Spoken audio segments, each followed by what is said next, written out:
And so just to be clear, the Knoxville Congressional delegation, for those watching and those in the audience, would that just be specific to Congressman Burchett? Or would that also include Blackburn, Haggerty? You're asking me about Councilmember Parker's resolution? Yeah, I think that Ms. Parker, HR, so it's a House resolution. it looks like it's on the House side, but I didn't write it, and I don't know what her intentions are, so. That'd be Burchett? Yeah. Okay.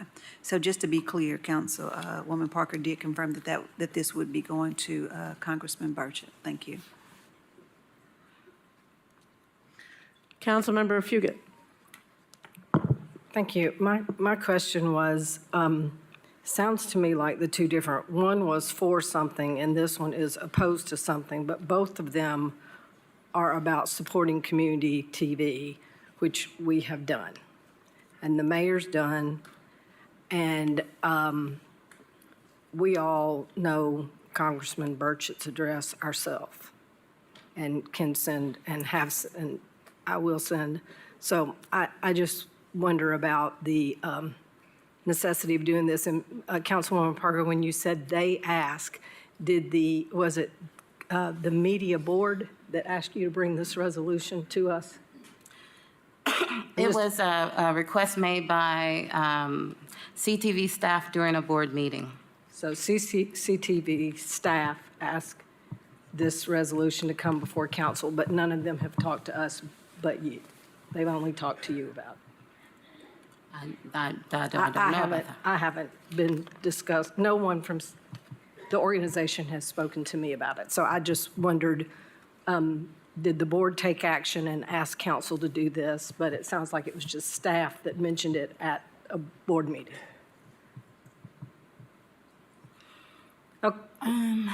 I would have to review our minutes to Okay. see if we voted on the actions. Okay, thank you. Councilmember Ryder. Is Miss McAnally here? Fiona McAnally? She is. Okay, so I'm just trying to get clarity on the question I asked a few moments ago.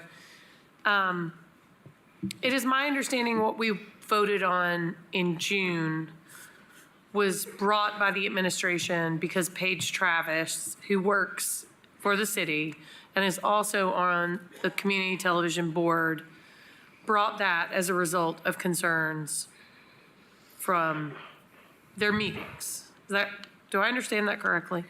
Fiona McAnally, Director of Government Relations. I honestly would have to go back and review that. I don't remember the specifics of what you passed in June. That rings a bell with me now that you bring it up. That was a resolution I wrote and introduced. The one in June? Yeah. Okay. But I'll go Ms. find Travis is on that board. it Yes. as well. Okay. Vice Mayor Roberto? Thank you, Mayor. Mr. Johnson, I believe we passed a resolution supporting CTV or community television in, I think it was June 23rd of this year. Is that correct? I'm pulling that up now. Okay.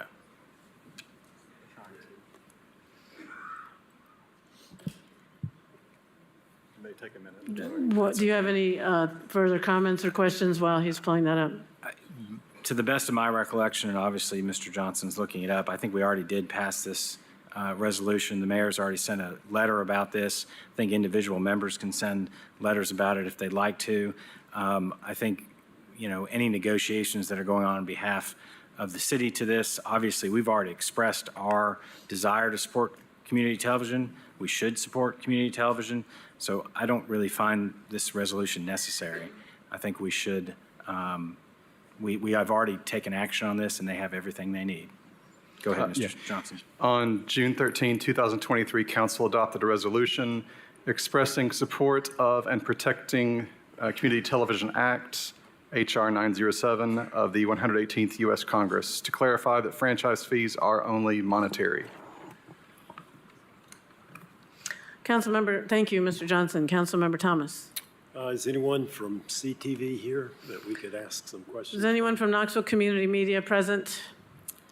No, I don't believe so. The main person leading on this is out with a dying pet this evening. I had a conversation several weeks ago with someone from CTV, and they were expressing their deep concern about this act. I haven't heard from them back since, but so I did have a conversation from someone directly from CTV. I guess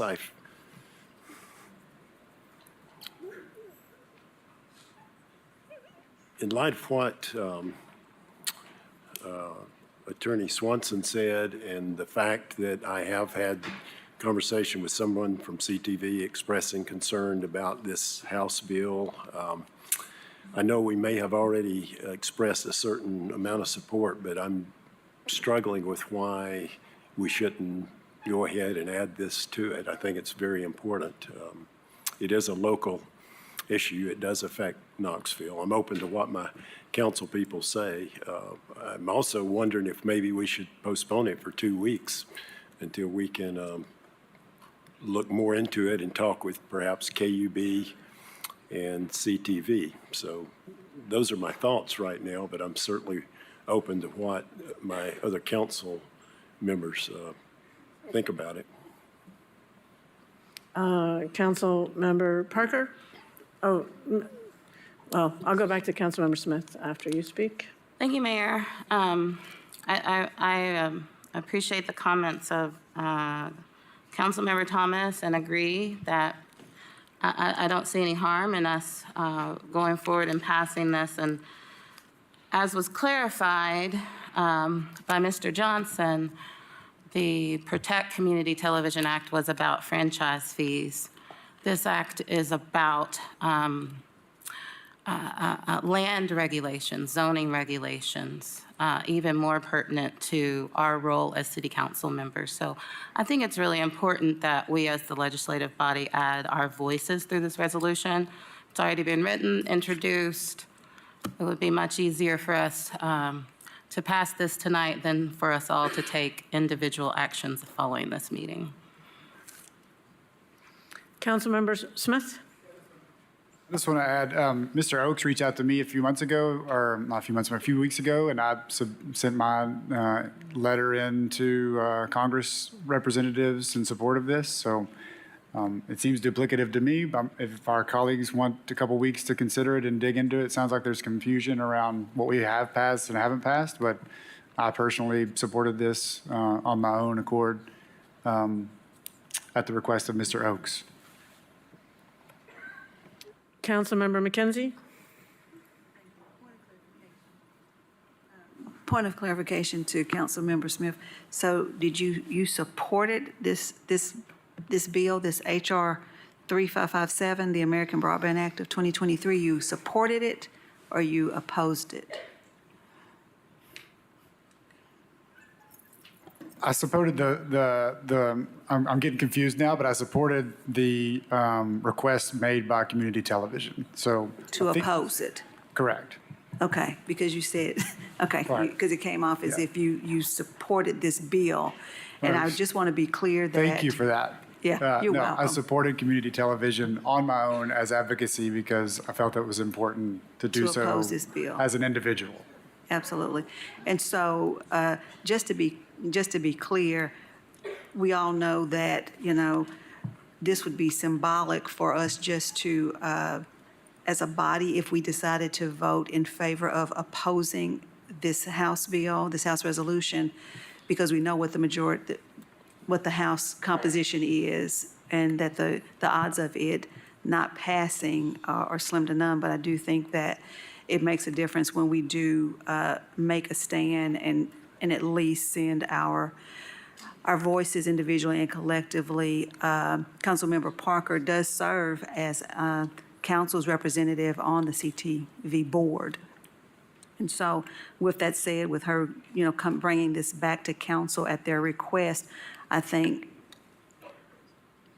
should not necessarily be questioned, if you will, because we did, have her to be our representative on that board. And so with that said, I'm not opposed to collectively sending something to Congressman Burchett, opposing it as well as individually.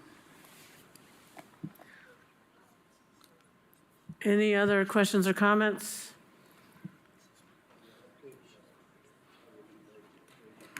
Sorry. I think I'll be voting in favor of this for discussions that have already taken place. Councilmember Ryder? Yes. Motion and a second on the floor for postponement. No, there's only so far a motion to approve and a motion and a second to approve. Any other questions or discussion? Seeing none, all those in favor, please say aye. Aye. Any opposed? Motion carries. Okay. 11L is a resolution calling on the U.S. federal government to urge an immediate de-escalation and ceasefire in Israel and occupied Palestine, and to express the Council of the City of Knoxville's support and solidarity with the people of Palestine facing genocidal levels of violence at the hands of the State of Israel. Start with the pro. You start with the pro, and then go to the con. Okay. Okay, members of council, as you know, many people have signed up to speak to this item per your rules. I asked the people on both the pro and the con side to pick your 3 spokespeople. If you have picked those people, then the pros will go first. You have up to 5 minutes per person. And then we'll go to the people who are speaking in opposition to this, and they'll have 3 people up to 5 minutes each. And I ask the audience to please allow the speakers to speak and allow council members to listen. So first up on the, in support of this resolution, if you could state your name and address for the record, and you'll have up to 5 minutes.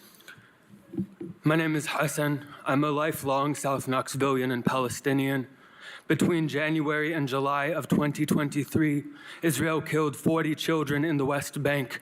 In 2014, Israel lost 5 civilians and killed 550 of our babies in Gaza.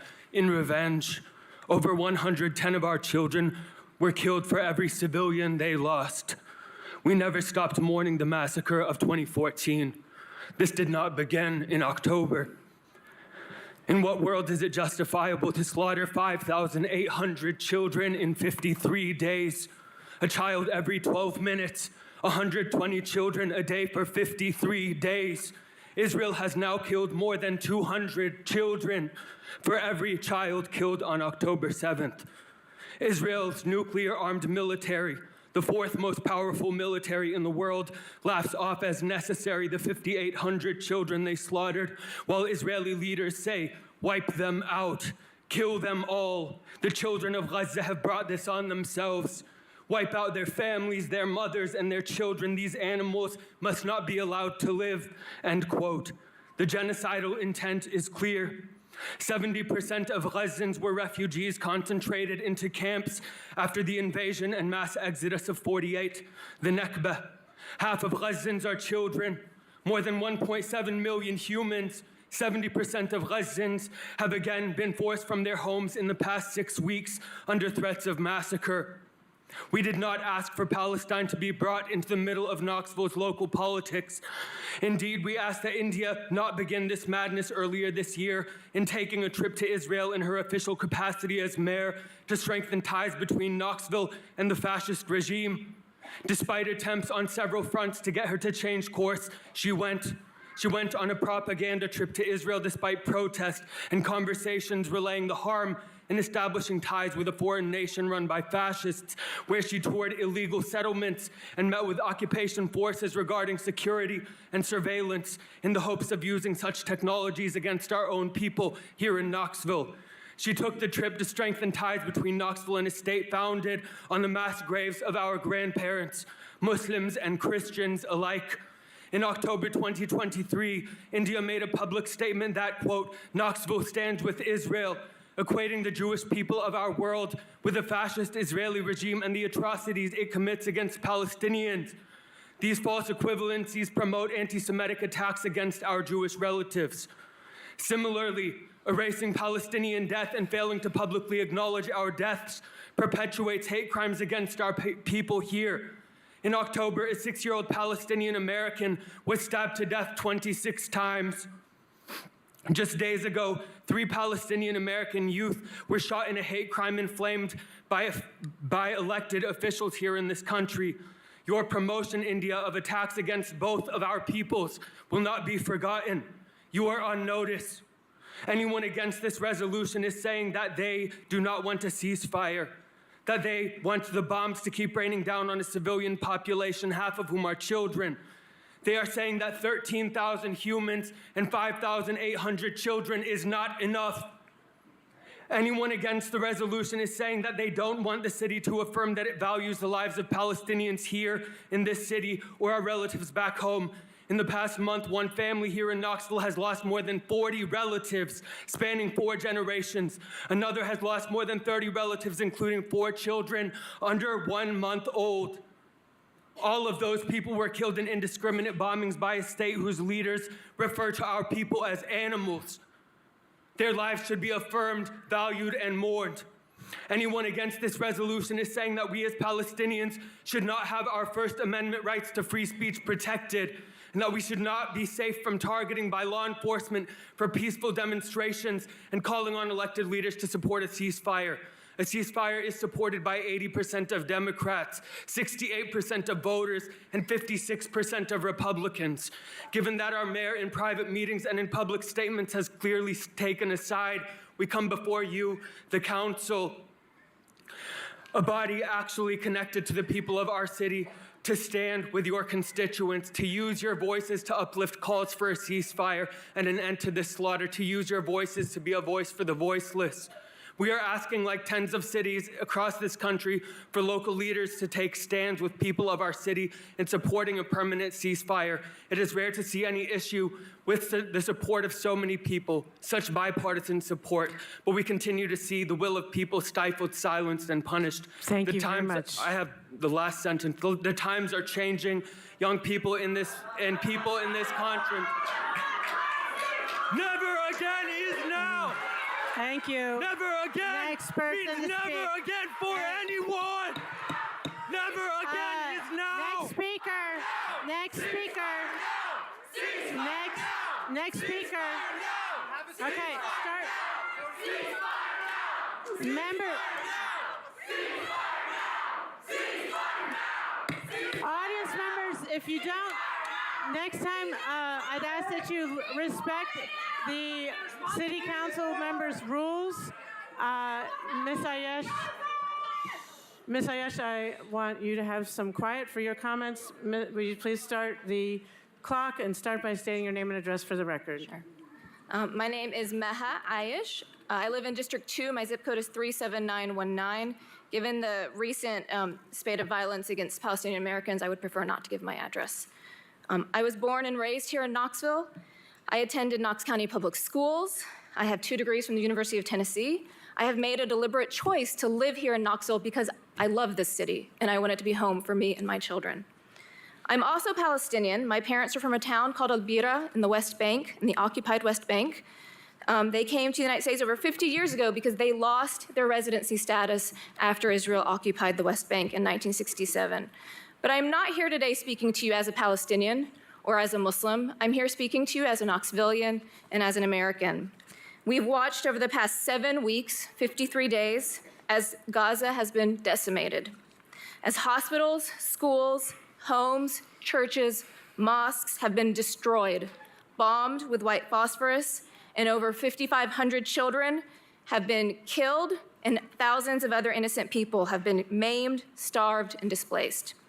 But what adds to the devastation is that people in our country, our leaders, not just watch it and allow it to happen, but justify it and actively support it. Several weeks ago, I did contact Mayor Concannon about the statement she made saying that Knoxville stands with Israel, and she met with a group of us, myself and several others.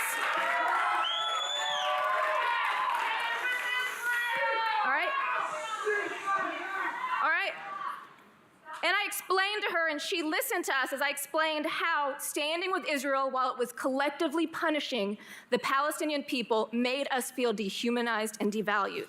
And I appreciate you there after making a new statement expressing support or sympathy over the loss of both Palestinian and Israeli lives.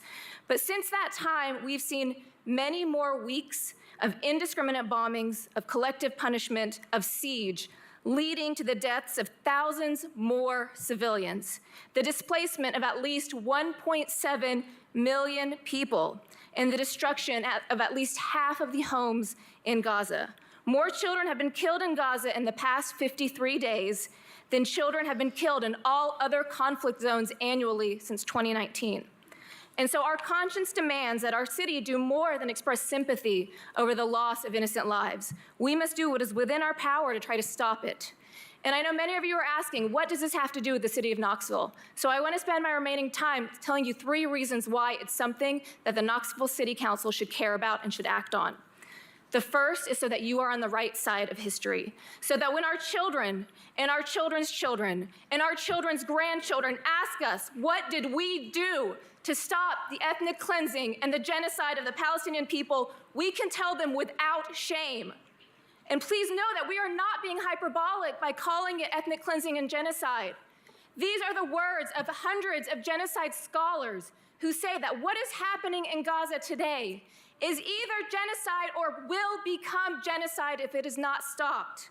And so we have a moral duty to oppose violence that is actively taking place.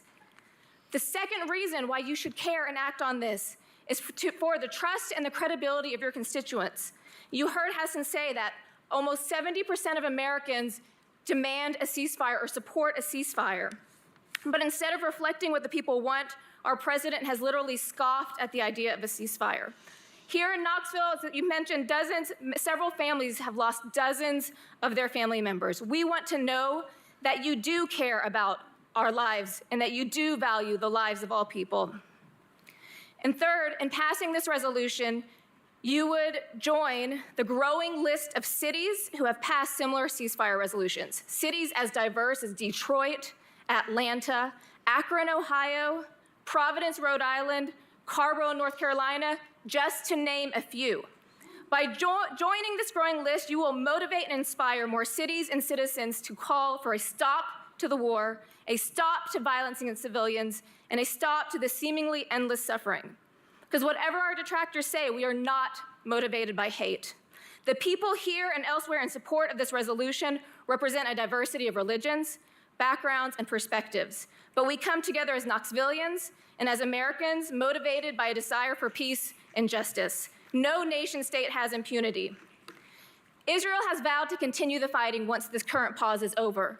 And we want you all to make a statement expressing support. We want you to join people around the world demanding a ceasefire.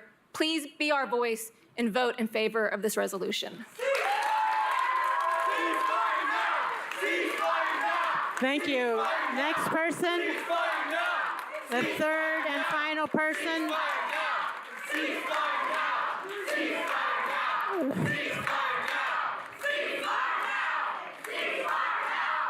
If you could state your name and address for the record, you'll have up to 5 minutes.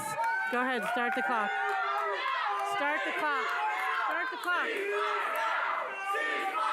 The clock has started. You're taking time out from your speaker. The clock has started. You're taking time out from your speaker. Can we please reset the time, Mayor Kincaid? I'll reset the time when people are quiet. Yeah. The time is waiting. Please stop. Please. I ask everyone to please. Hey, everybody. Please quiet down. I ask everyone to please be quiet. Members of the audience, so we can keep please talking. Quiet down. If you cannot be quiet, we will ask you to leave. If you cannot be quiet, we'll ask you to leave. I would ask the speaker, we'll reset the clock to 5 minutes. Thank you. And please start speaking and people will listen. If you cannot be quiet, you will be asked to leave. 5 minutes. Please start by stating your name and address. Thank you. My name is Rachel, and I live in 37917. I'm also a lifetime member of the Knoxville Jewish community. I grew up at Heskamuna, where I was a bat mitzvah tutor Audience members, and a please be Sunday quiet. school teacher. I was a camp counselor at the Arnstein Jewish Community Center for 7 summers. And as an adult, I most recently served on the KJA board from 2019 to 2021. Growing up Jewish here in Knoxville not only gave me a spiritual home, it also instilled within me powerful values. All of you instilled within me powerful values. Values like tzedek, which means justice, and tikkun olam, which is a Jewish concept that implores us to create a world in which everyone has basic human rights, dignity, equality, and freedom. Judaism also teaches that the death of one person is the loss of an entire world. And these Jewish values and my love for the Jewish people are why Ma'am, I'm excuse standing me, just before you pause the today, time just a minute. asking you as a city council to pass this resolution. Over the past 7 weeks, we have witnessed unspeakable losses. Nearly 1,200 Israelis and 15,000 Palestinians have been killed, and I grieve each of these lives. Entire worlds lost. We have also witnessed the Ma'am, collective if you could just pause punishment for just a second. of the Palestinian people of It's Gaza. too many people at the podium. One person at the Can podium. we please stop the clock? Thank you. Members of the audience, one person at the podium, the person who came up and stood behind her, please sit down. Please sit down. One person at the podium so she can speak in peace. I'm going to start the clock again in a few minutes, in a few seconds. Okay, you're going to lose your opportunity to speak unless you're quiet. Everybody, let this woman speak, and when we hear the people opposed to this, we're going to let them speak in peace as well. Okay, please continue. Thank you. What we have witnessed also is the collective punishment of the Palestinian people of Gaza, which is a war crime under international law. The mass bombing of hospitals, schools, and refugee camps, and the shutting off of all access to electricity, water, food, and humanitarian aid. Entire generations of families killed, wiped from the registry. This is genocide. There is no other way to see it. But what we've witnessed over these past 7 weeks is not an exception or a conflict. The root cause of this violence is the occupation of Palestine. For 75 years, Israel has maintained an apartheid system of discrimination, dispossession, and overwhelming violence against Palestinians. For 16 years, the Israeli government has suffocated Gaza under a military blockade, and it has to end. They did not teach me when I was growing up as a young Jewish girl in Knoxville about the Nakba, about the violent expulsion of more than 750,000 Palestinians from their homes and lands in 1948 in order to establish a Jewish state. At synagogue, they told me it was a land without a people because many of them had been taught the same. They did not tell me that before the founding of Israel, Jews, Muslims, and Christians had lived beside one another as neighbors in Palestine for generations. They told me what they'd been told, that a Jewish nation state was the only solution to Jewish safety. So to my local Jewish community here tonight, speaking in opposition, I want you to know I hear your grief, and I share it. I also hear your fear that is rooted in generations of trauma, oppression, and anti-Semitism that is all real. I know because this fear lives in my body too. But Jewish safety will never, never be found through a militarized nation state. The only path to peace and safety for everyone is through ensuring justice and equality for everyone. Because Jewish liberation and Palestinian liberation is intertwined. I come from a Judaism that for millennia has opposed empire, colonization, and nationalism, a tradition that values every human life and is rooted in social justice. I am the descendant of people who have survived genocide. Like many of you, displacement, ethnic cleansing, and persecution because of who they are. Never again means never again for everyone. Never again includes Palestinians. Never again is right now. It is not anti-Semitic to condemn this violence and the Israeli government, just like it is not un-American to criticize and question our American government. Zionism is not Judaism.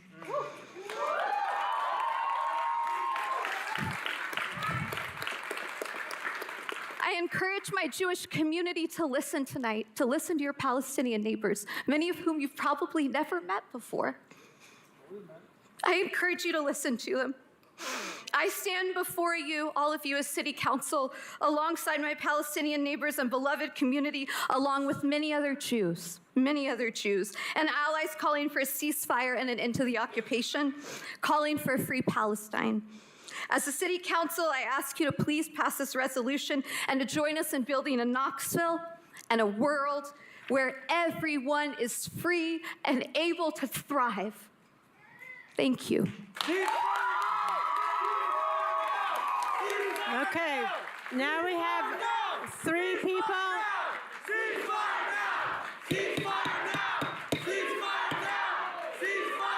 Members of the audience, please quiet down so we can hear the next speakers.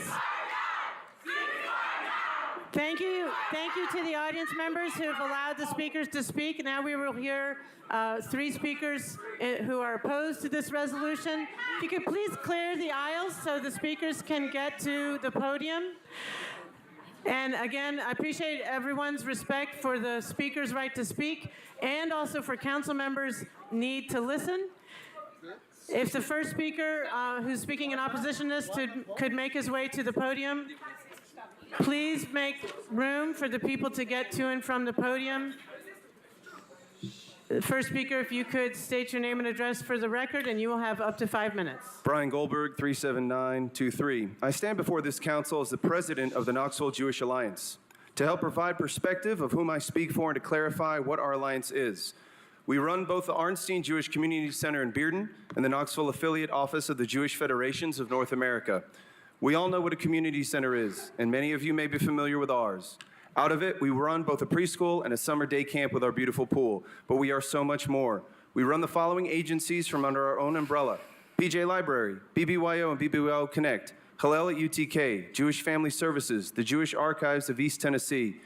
In addition to the affirmation agencies, every single major Jewish organization has a seat on our board with fiduciary responsibilities. Those include Temple Bethel, Heska Amuna Synagogue, Chabad of Knoxville, the Knoxville Jewish Day School, Hadassah of Knoxville and Oak Ridge, the Knoxville Jewish Endowment Fund, the Jewish Community of Oak Ridge, and the Greater Knoxville Jewish Men's Club.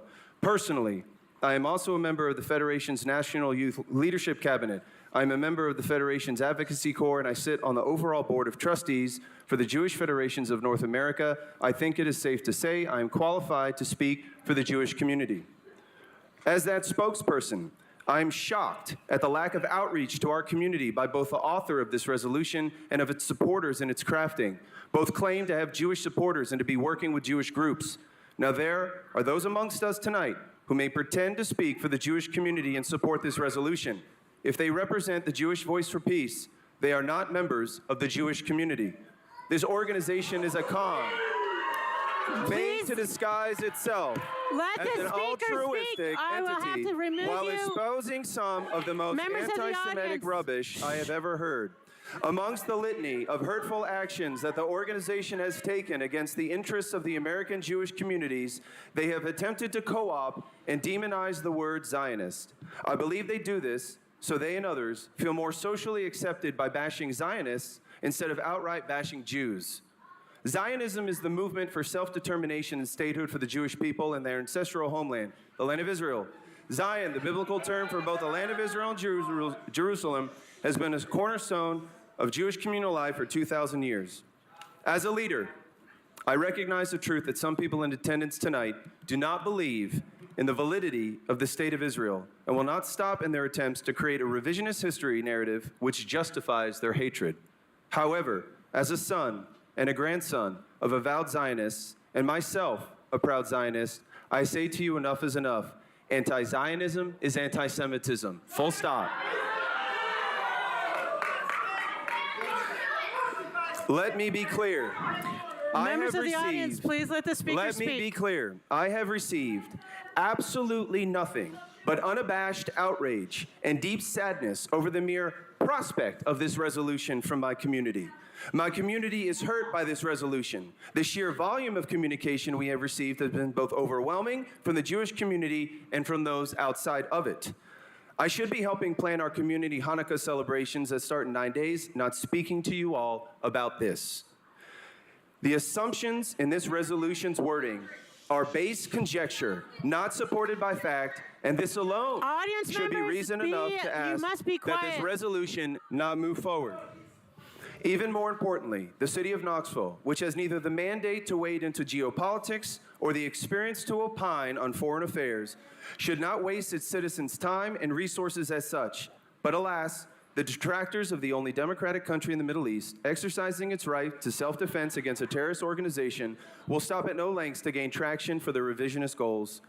Their recent efforts have failed spectacularly with great bipartisan support against them at the national level. They have failed at the state level, and so now they turn their efforts towards local governments. By the way, earlier was mentioned the United Nations. In 2020, Members of the audience, please let the speaker speak. in 2020, there were only 60% of the United Nations in 2020 were not democracies. This year, over 70% of the UN Rights Council members are not democracies. And by the way, Iran is the president of the Council of Human Rights. While I hope we end this resolution's charade shortly, there is one lasting effect these proceedings will have. Completely avoidable acrimony and hurt within the city of Knoxville to two distinct communities. Both communities are hurting deeply and both have suffered immeasurable losses, and we should not diminish those truths. But to the supporters of this resolution and to its author, I stand here representing the entire Jewish community against your effort to create a revisionist history that breeds divisiveness and hate within this great city. Let me conclude by emulating what the great state of Israel... Mr. Goldberg, please continue. You've been interrupted several times. Let me conclude by emulating what the great state of Israel has done time and time again to its warring neighbors. Speak. By offering to sit down in good faith with anyone to repair what others have tried so hard to tear apart Mr. our Goldberg, peaceful and just wait commingled until future. we can Thank hear you. you. Mr. Goldberg. Yeah.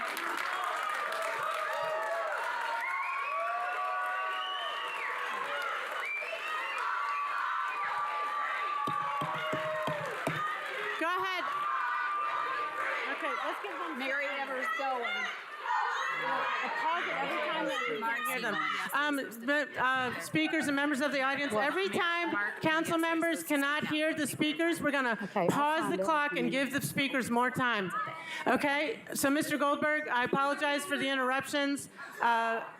We'll take the next speaker in opposition of this resolution. And again, I've asked Mr. Johnson, the timekeeper, to pause the clock every time we cannot hear the speaker. So every time you interrupt the speaker, they're going to get more time. Mr. Johnson, go ahead. You may state your name and address for the record, and you'll have up to 5 minutes, and we will pause it if we can't hear you. My name is Mark Siegel. I live at 3827 Glenfield Drive in Knoxville. I'd like to ask those people who have come here tonight in opposition to the resolution to stand up. We didn't prepare any chairs. We're not standing in the aisles, but I do want you to note that we are here. I don't have a 5-minute summary of the Middle East situation.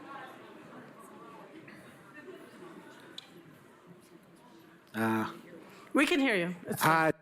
I'm sorry, I speak softly and carry a big sheaf of paper. What I do have is a 3-word summary about the Middle East situation. It's extremely complicated. It's also not what the city of Knoxville is here for. As we've already seen amply tonight, weighing into the Middle East situation will not bring Knoxvillians together. It will separate us and create conflict. I'm Jewish. I was born in Knoxville. I'm currently chairman of Heskemuna Synagogue. For my entire adult life, I have prayed for 2 states, Israel and Palestine, living side by side in peace in the Middle East.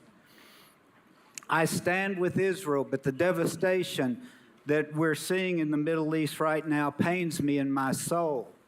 It's also horrifying but entirely predictable that this war has caused concurrent outbreaks of Islamophobia and anti-Semitism here in America. From my perspective, the reason that this is happening, the root cause is the refusal of Palestinians to accept the state of Israel and to live side by side in peace. when you hear the chant, "From the river to the sea," this means Israel should be destroyed. When I was growing up, this was accompanied by the promise that the Jews would be driven into the sea. That part is usually no longer said out loud.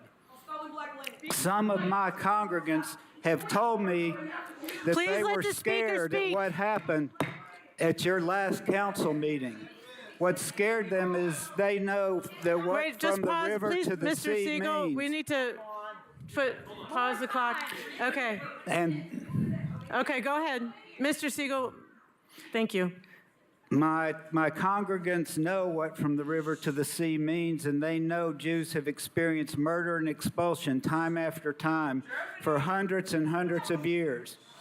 After the Nazi Holocaust, we swore never again. So when Hamas inflicts the bloodiest day in Jewish history since that Nazi Holocaust, when grandparents and babies are slaughtered and kidnapped, when women are raped and marched naked through the streets, there's going to be a response. There have been multiple opportunities when the Palestinian people could have stepped forward and had a state. Somebody said this didn't start on October 7th, it started in 2004. I don't know if it started in the times of the Bible. I don't know if it started when the Balfour Declaration was declared. I don't know if it started when the Palestinians rejected the partition plan of the United Nations in 1947, when the Oslo Accords failed. It's been going on for decades and decades and maybe centuries. But the truth is, until last month, Israel had not occupied Gaza since 2005, when Israel unilaterally uprooted all Jewish settlers and turned Gaza over to the Palestinian Authority. Since that time, billions of dollars have gone into Gaza, but the standard of living there is still deplorable. Yet a massive supply of modern weapons of war has been built and an infrastructure from which terrorist operations are run.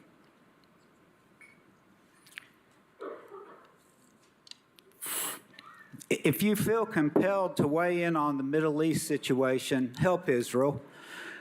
The people in this area overwhelmingly support Israel.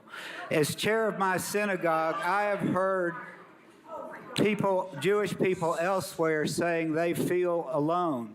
To the contrary, here, apart from tonight, I feel very supported. On a virtually daily basis, people contact the synagogue to tell me of their support and prayers for Israel and the Jewish people. People here tonight have told me that. Yes, sir. Thank you so much.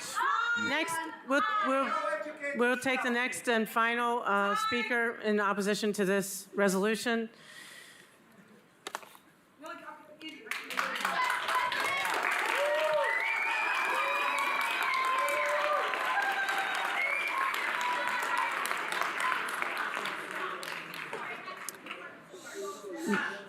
Rabbi Yoshi, go ahead. Good evening. My name is Rabbi Yossi. I'm the Chabad rabbi serving the Knoxville Jewish community. I'm a chaplain with the Knoxville Police Department, and when called to duty, I serve indiscriminately. Thank you for giving me the opportunity to speak before you this evening. On October 7th, the most joyous holiday of Simchat Torah, a barbaric enemy perpetrated a despicable attack on the Holy Land. No one was spared. Women and girls were brutally raped. Even the elderly and the frail. Pause the thing.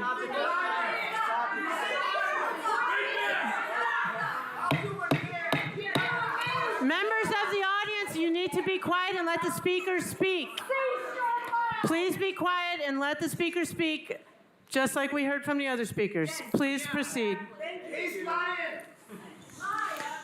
Even the elderly and frail were tortured and executed, and over 240 adults and children were taken hostage to the terrorist-controlled Gaza. October 7th is a day... Stop the time. Okay. You can start the clock again. October 7th is a day that saw the worst killing of our people since the Holocaust. On October 7th, on the holiday. Stop the clock. Stop the clock. Yeah.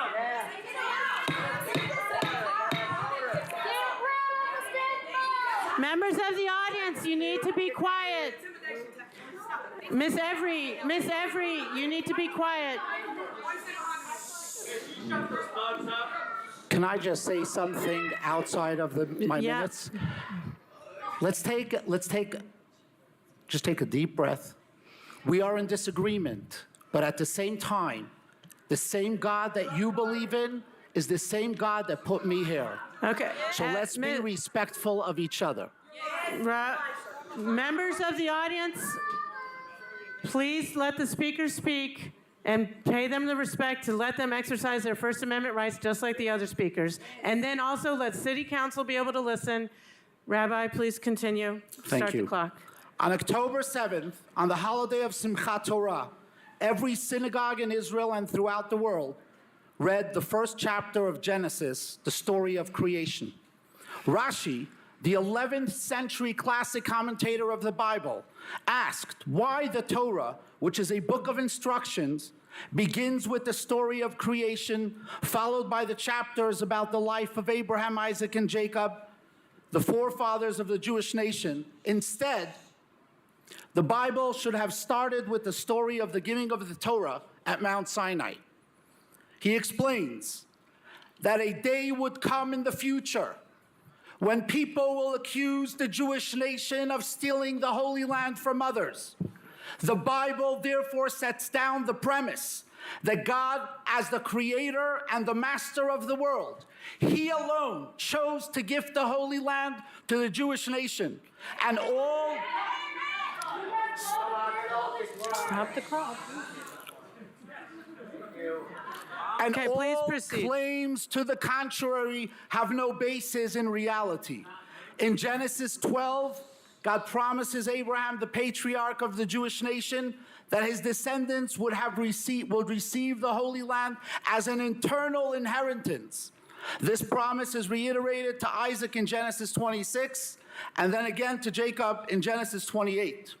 Our right to the Holy Land, to the land of Israel, was given to us by God.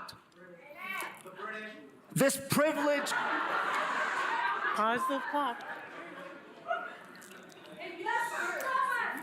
Please go ahead. Our right to the land of Israel was given to us by God.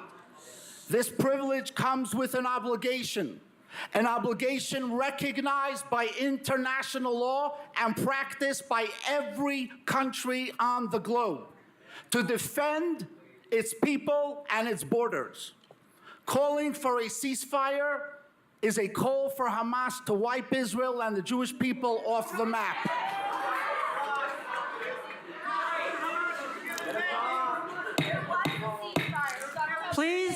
Please be quiet. Let the speaker speak. Calling for a ceasefire is a call for Hamas to regroup and indiscriminately shoot rockets at civilians in Israel. Calling for a ceasefire is a call for Hamas to continue to hold the civilian population in Gaza hostage as human shields. Calling for a ceasefire is a call to continue the instability of the region and allow Hamas to continue to wreak havoc throughout the Middle East. Anyone supporting this bill is disguising their true mantra, from river to sea, the one and only genocidal call in this conflict. Perhaps the most important question we must ask: how did we get here? How did we lose our moral compass? How has the genocidal chant from the river to the sea, Palestine will be free, become acceptable? Hate speech is the first stage, violence comes soon after. We must not forget the promise humanity made: never again.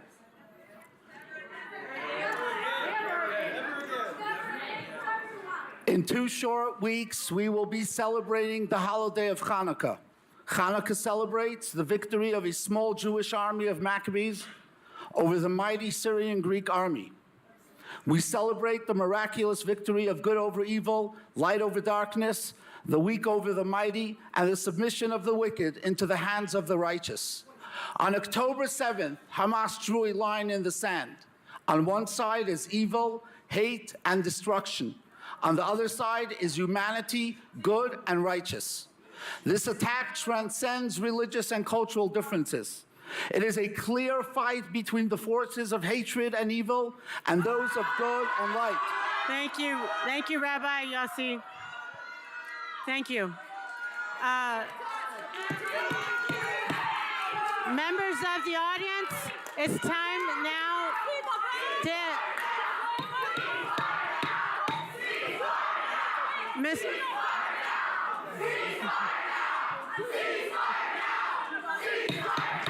Members of the audience, please be quiet so council can't discuss this.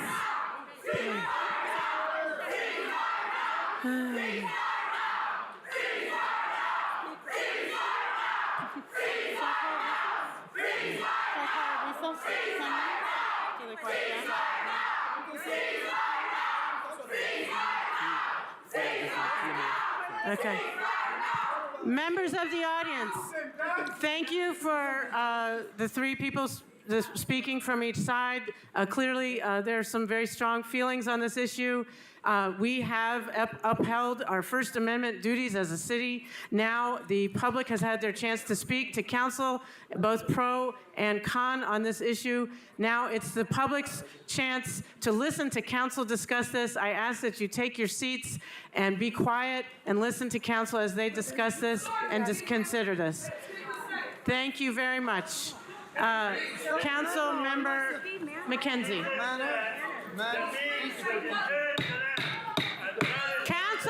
Members of the audience, you have to be quiet.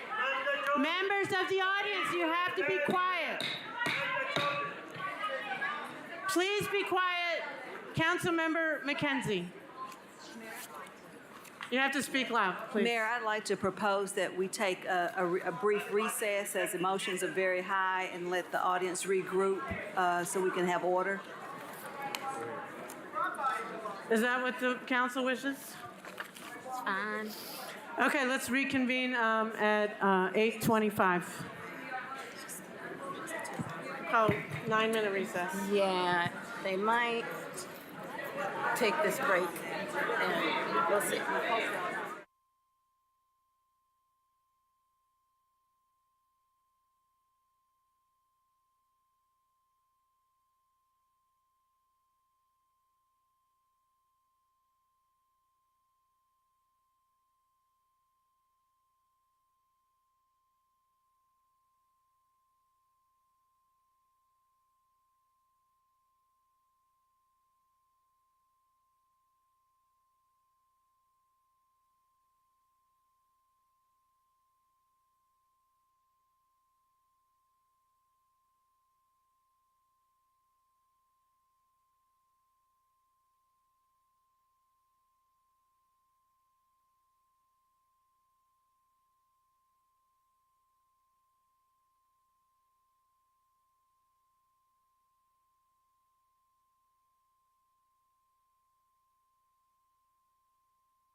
8:25. I'm calling this meeting back to order. Councilmember Parker, did you want to speak? Okay, you have 5 minutes. Go ahead. Go ahead and start, Ms. Parker.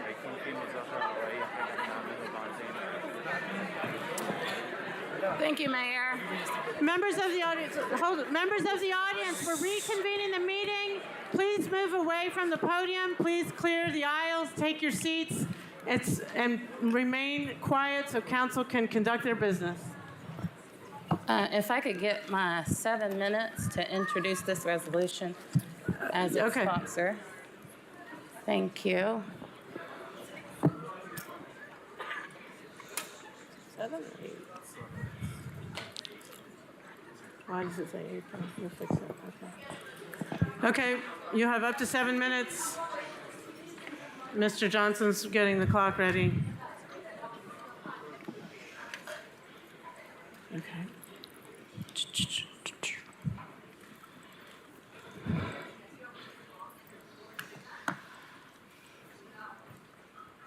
Okay, we'll put it back at 7. Okay, okay. Ms. Parker.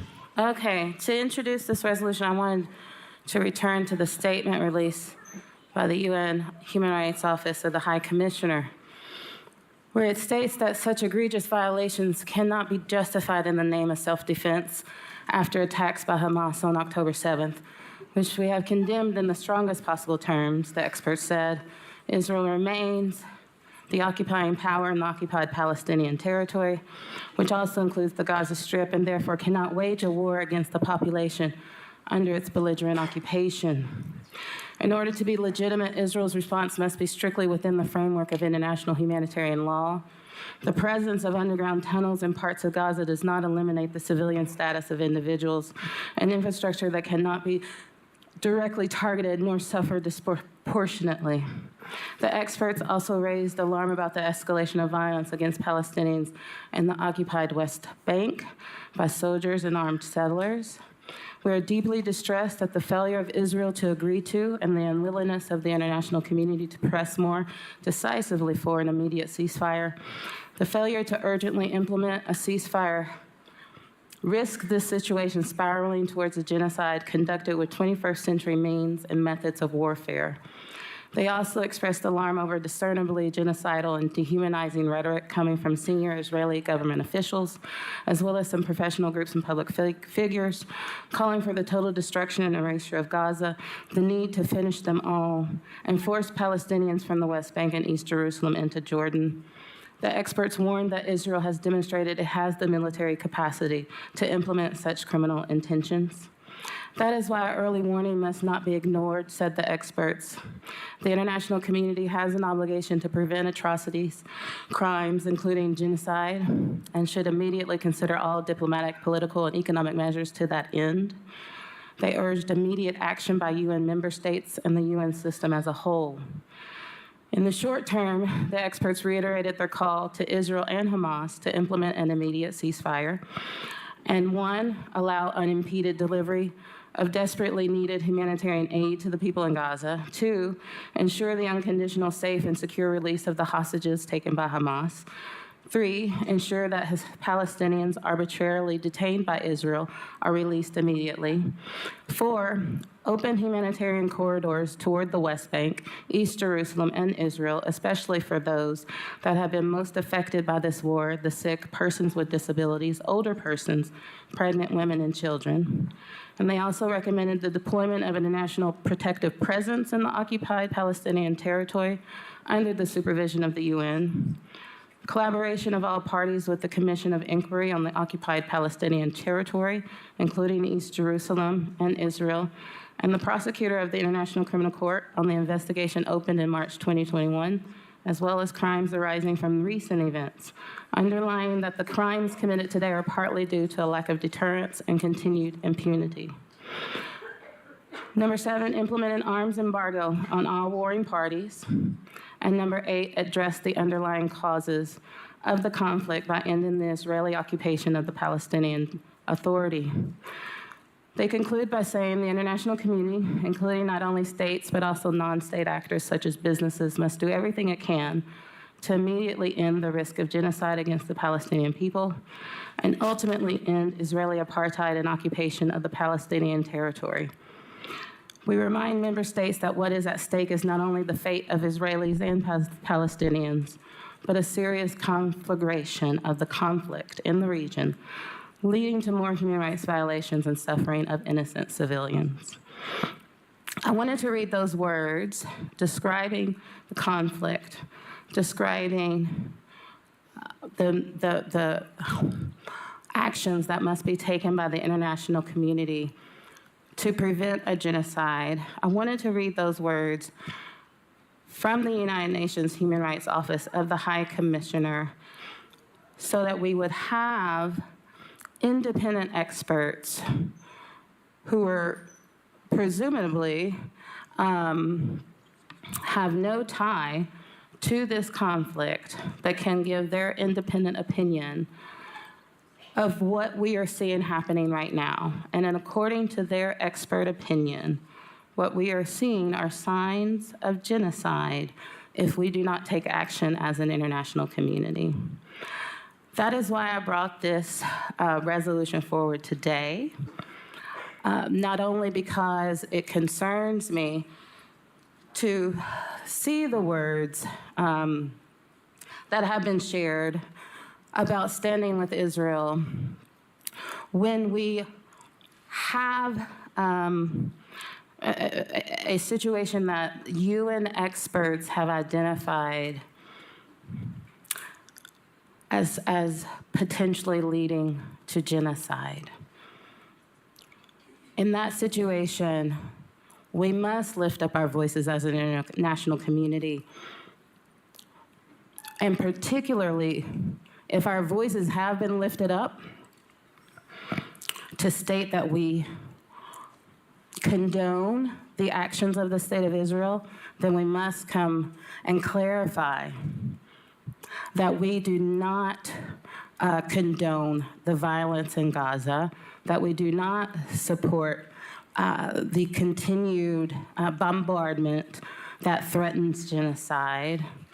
I am concerned about some of the statements that I heard today that would call on City Council to ignore the violence that we see that is being paid for with our tax dollars. That is something that I'm just not able to do. And I think that we're called upon to do more. And so I brought this resolution forward in hopes that we can come together as a Knoxville community to call for a ceasefire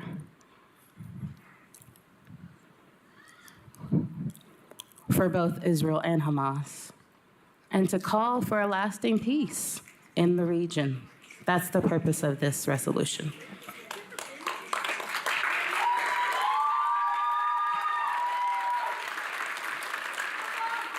Thank you. I believe there's a light on a vacant seat on. Return. Are there any council members who wish to speak? There's not a motion on the floor.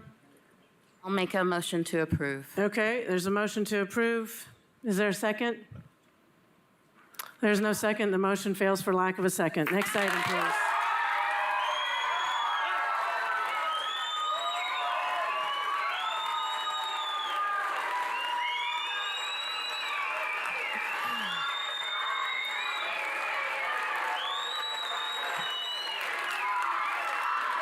Let's call another 5-minute recess.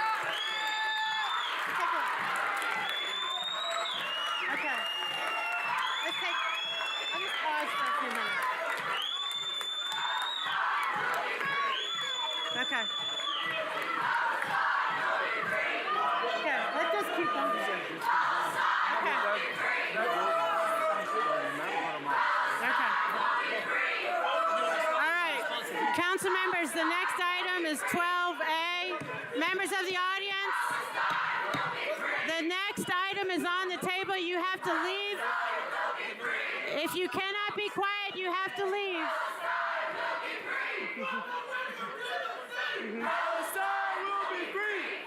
Start reading. Start reading. 12. Everyone, 12A. 12A is an ordinance to amend the Knoxville City Code, Chapter 5. Please be quiet so City Council can do their business. 12. I can't even hear myself. 12A is an ordinance to amend the Knoxville City Code, Chapter 5, to transfer animal control unit functions to Young Williams Animal Center of East Tennessee and modify the animal control board. Move approval. I move approval.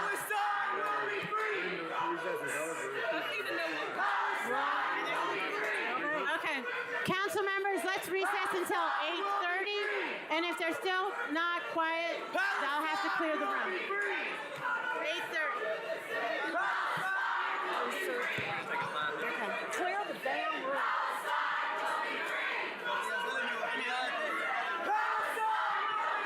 Support this, yeah? Support this, yeah? Hamas.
All the time we do, all the time. How come not today? Because it's not about it. Just don't worry about it. Look, hey, look.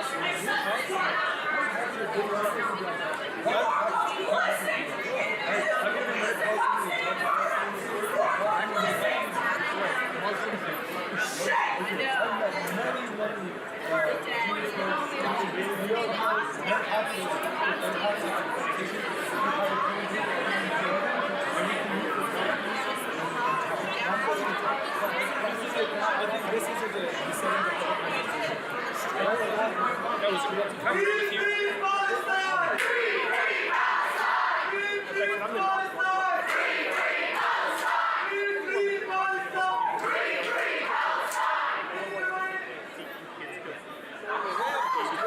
Should I pray together? Like, would you mind? I don't actually know what that is. Are you awake?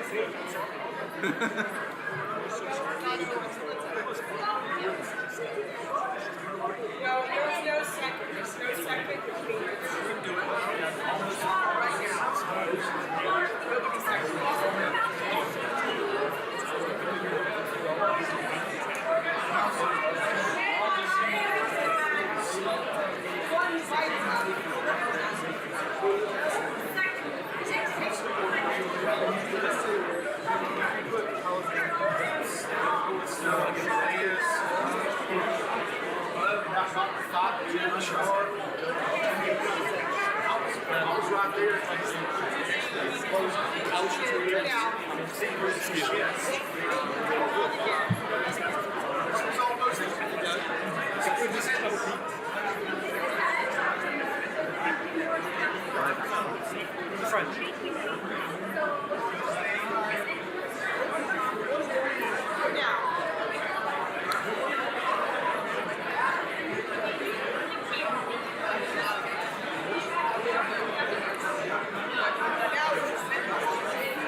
Thank you for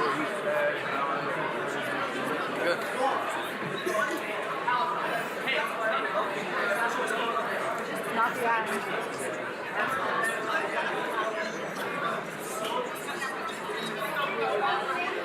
love you.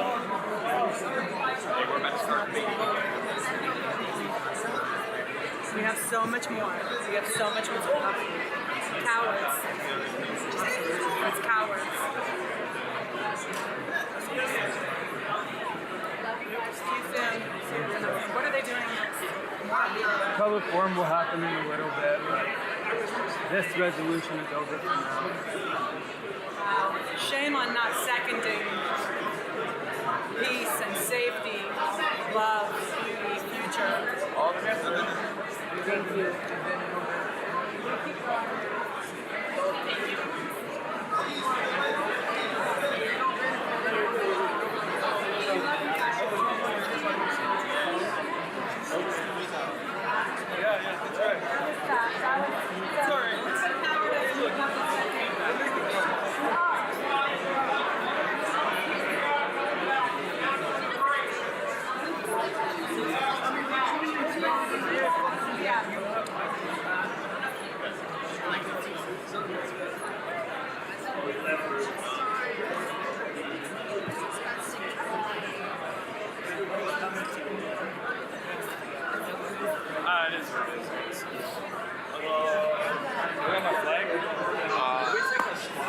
This is good. What are you doing? Good. How was your Thanksgiving? How was your break? It's good, alhamdulillah. How was yours? Good.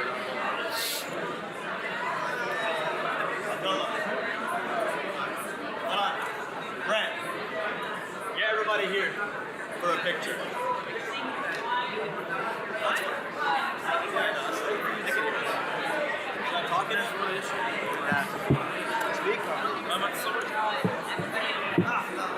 Testing. Oh, it works. It does work. My fault. Should I tell everybody to get a picture? All the pro-Palestine pictures? Can everybody who supports Palestine line up the front here? Can we get a squad pic?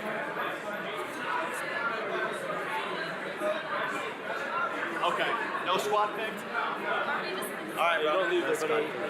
Get us one win tonight, my friend. One win tonight, man. Buy your pants, man. Don't stand with genocide, stand with humanity, bro. Buy your pants, man. Keep buying your fucking pants. So we can't leave? We spent more time talking about animals than that. What are they going to talk about at the public forum? Public forum is at the very end. Fabiana, let's not disrupt them. I mean, I signed up. Should I stay, I guess?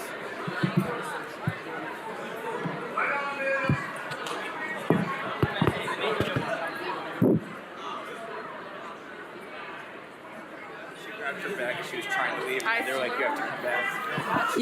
Your lights are on down there. Sit right here, I think, to get a better. You can stay if you want. Okay, council members, calling this meeting back to order. Members of the audience, please take your seats and quiet your voices so council can continue their business.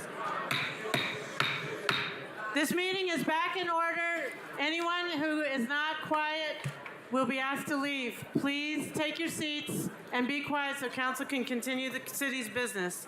Next item, 12A. 12A is an ordinance to amend the Knoxville City Code, Chapter 5, to transfer animal control unit functions to Young Williams Animal Center of East Tennessee and to modify the Animal Control Board. Move to approve. Second.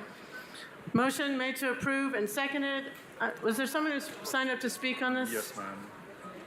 Is it Tanner Jessel? Yes, ma'am, it is. Mr. Jessel, please come to the podium, state your name and address for the record. You have up to 5 minutes to speak. Members of the audience, if you want to talk, please take it out into the hall so we can continue the city's business. Mr. Jessel, you have up to 5 minutes.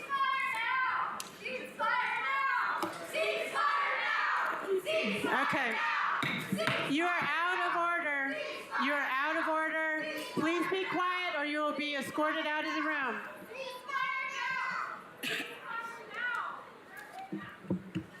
Okay, thank you. Mr. Jessel, you have up to 5 minutes. My name is Tanner Jessel. I live at 1026 Olive Street. I'm here to oppose Ordinance 12A. To to amend the code to transfer functions of animal control to Young Williams Animal Shelter and to modify the Animal Control Board. As stated in the ordinance, state law allows municipalities to designate an animal shelter to perform animal welfare law enforcement and services.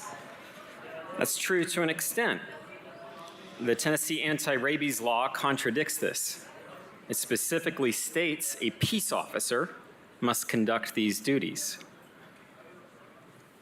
A member of law enforcement, and I'm looking for Chief Noel.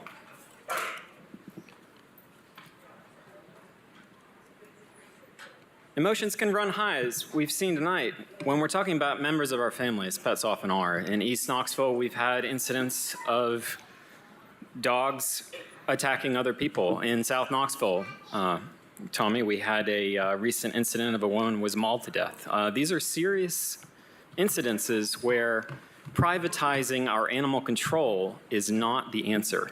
These require the intervention and involvement of our police officers, and it sounds like we're losing 8 sworn police officers. That's what I heard. It sounds like maybe we're gaining some, but I want to point out this map. This is a big county. We're going to be sharing these officers, these privatized for-hire officers, with Knox County. Gwen, I want to remind you, in East Knoxville, we recently had a bear in Park Ridge. We need law enforcement to be involved. I think Chief Noel can comment on this, but I believe his officers are authorized to carry tranquilizers. Doesn't seem to be interested in that. The tranquilizers would certainly come in handy with a bear. We've had bears on the campus of the University of Tennessee. I'm not entirely confident that for-hire privatized animal control officers with Young Williams are going to be able to handle a bear. And certainly not if there are 11 spread all across the county. My concern is not so much the loss of the officers, but the changing of the language within Chapter 5 that authorizes the conduct and duties of these officers. Have you had a moment to look through these changes? They're quite extensive and substantive. Small changes from record keeping to whether a pet may be brought across state lines to be sold within the state or within the city. Waivable citations, this is a concern for me. Waivable citations become bonded judgments. I heard discussions earlier that appeals could be made, but no longer before a city judge. These are bonded judgments. This is language that's changed in the document.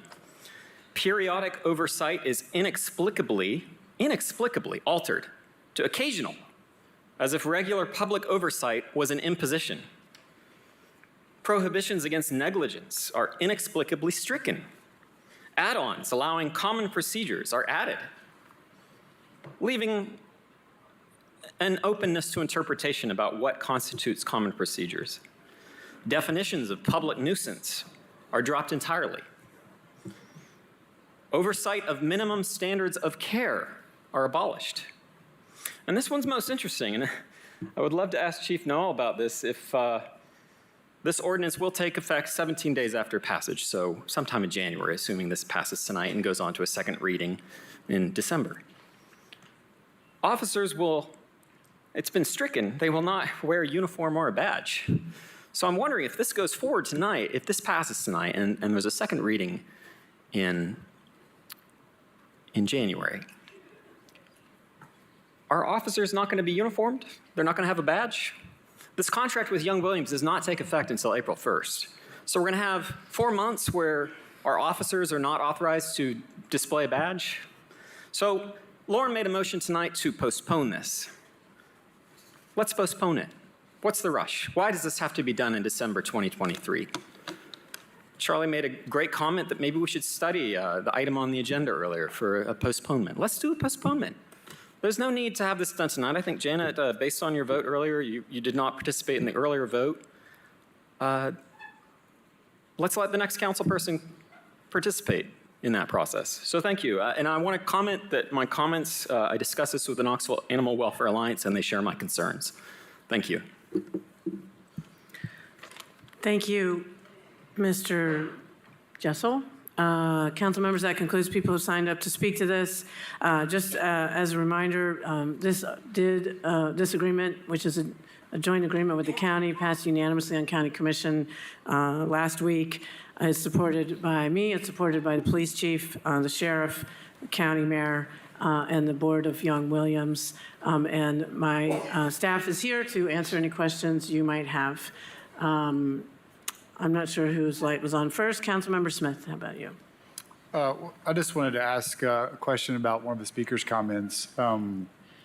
What does happen, Chief Noel, if you're prepared to speak, what does happen between when this goes into effect and the by ordinance and when Young Williams takes over management of the services? The question was, what happens? Yeah, assuming this passes, and in 2 more weeks it passes on second reading, it will be in effect. I believe it goes into actual effect in January, but I believe the contract doesn't start till April. So what happens in between that window? The Knoxville Police Department will continue to provide these services, I believe, until April 1st, when Young Williams will be stood up to be able to cover it from then. Okay. And I just want to add, I'm not opposed to postponement for 2 weeks. If Councilwoman Ryder wants to bring that back up, I'm open to it, and wants to study it more, I'm open to that. Councilmember Ryder? Yeah.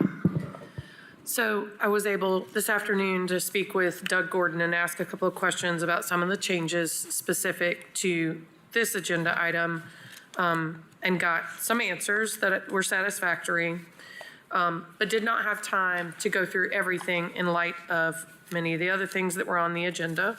My apologies. I am not opposed to animal control moving to Young Williams. We voted on several items related to that earlier, and I voted in favor of those. If you turn to page, let's start with page 771 in the packet, which is the section 5-3B2 part. One of the questions I had to Doug Gordon was about the section that talks about having the comptroller or representative investigate the records. I asked him why that changed. Some of that language seems specific to maybe our old structure, but the contract says anybody affiliated with the city or county can investigate the records. So there were some specific reasons why this got changed. It doesn't necessarily mesh with the contract. I just want to point that out. And I had some comments back to Doug, and he said, yeah, it could say that too. So it just was a matter of having comments on that. The other comment that I have is, sorry, I'm trying to collect my thoughts. The contract goes into effect April 1st, 2024, something of that nature. This goes into effect 17 days after we pass it. So if we pass it in December, this goes into effect in January. It changes all the language and the duties to the shelter, but the shelter doesn't have the contract until April. So there's a time discrepancy in that. And then on page 787 of our packet, the organization and duties of the Animal Control Board. So there's some changes. The police department doesn't have a representative on the Animal Control Board anymore. I'm not sure I wholeheartedly endorse that or agree with that, but that's the choice that was made in 1 to 2 years. I believe Deputy Chief Powell said he'd been working on this for 2 years. So that changes it. When you remove the city police department from it, you end up with 2 members of the public at large. And you can see who the representatives are is listed in the paragraph, and then down below when they were originally initiated, which is apparently 1981-ish or somewhere thereabouts, it lists them out. Anyway, I want to point out that the Animal Control Board has been described in previous agenda items as an advisory board now, or an appeal board rather than an advisory board. And Knox County Humane Society and Animal Shelter is Young Williams, and that's defined on page 789. So the animal shelter, based on the stuff that we've passed in this agenda, is the deciding authority, not the animal control unit. But to appeal your decisions of anything done by that, and this is not personal about the current leadership or the Young Williams. I'm just talking about, let's talk about how this is structured and how decisions are made. So I want to be very, very clear, this is not personal. if the shelter or a shelter employee makes a decision, it's appealed to the Animal Control Board, and the Animal Control Board is made up of representatives from these entities. In addition to one of those representatives is from Young Williams. So I just have to say, should we question and wonder why they would also be able to be part of that board? And again, nothing personal. Janet, you're the director, Councilwoman Testerman, you're the director of the shelter right now. You're also an at-large member of the Animal Control Board, and you're also the chair of the Animal Control Board. So there's a lot of, you have a voice in the appeal process going forward. There's nothing that says how the chair is, it says how the board picks out its chair, but it doesn't declare that the chair shouldn't be somebody who's the staff of the shelter that might be appealed. Your decisions might be appealed. So I think there's some conflicts there in how it's organized, and those are where my question lie. And I did not get to that, and I'm gonna run out of time, so I wanna get all my questions out into the air, if I can. So it's kind of about the makeup of the board that's gonna get the appeals of any of the decisions of the staff of the shelter, or the director of the shelter. And the other thing, I've brought this up multiple times with other issues that we've had, the minutes are not public, and the meetings, if you go Animal Control Board on the city website, it says when the meetings occur, but the minutes are not publicly noticed, the minutes are not open to the public, it's not an open public process. And I've asked before for the minutes of the meeting as well as the agendas of the meeting to be publicly noticed, and that is also not constituted in that. So I'm just asking for some balance and some oversight, because what we're saying is, here's the contract, here's the money, you run the board now, you staff the board, you chair the board, Thank you. or one does, okay? Councilmember Ryder, thank you. I'm sure if you have more questions, we can come back to you later in the conversation. Councilmember Testerman, would you respond to those, please? Yeah, just to clarify again, back to the board, I am the representative for Young Williams, opposed to being an at-large member. I'm not opposed to the police department still having a representative, but does it make sense? I mean, you've got different disciplines, and Young Williams, is the animal welfare expert in that space, but you also have, a member from the zoo, the health department, all of those coming together. I guess I go back to the appeal process in that, I haven't experienced in 7 years of the board an appeal. It's really been a permit approval process. And as far as any animal welfare violations, those are appealed in city court when it comes to any citations that are issued. So, for instance, if there is, if you look at the permits, it's just a matter of those individuals coming into compliance if they have too many hens for their space. So, I mean, that's where animal control duties currently are, is doing those site inspections. So it's just in the same form as any other coming into compliance with a local ordinance. Per the minutes, et cetera, we do have the minutes, being staffed and not really, I mean, some of them need to be scribed, but we do have minutes. And they are documented, so there is that. So I don't know that having a representative from Young Williams, whether it's me or a member of our team, I don't feel like there's a conflict because there's 6 other members on there who make up that. So because we do bring that expertise in the space, I mean, from an animal standpoint. So I don't know if I've clarified your questions on that, but. We can go to the next person with their light on and come back as needed. Councilmember McKenzie. Thank you, Mayor. Councilwoman Ryder was actually expressed some of the things that I had that I wanted to speak to, but then I also wanted to, for Mr. Jess, to let him know that I absolutely understand about the bear because there was one in my yard and in my trash can. So I think I was referred to TWRA on that call. But I'd like to give my time back to Councilmember Ryder. Are you good? You got yours back on. But again, I do share some of those concerns, especially with the oversight, having one person in so many positions of power on that board, even though there are 6 additional members.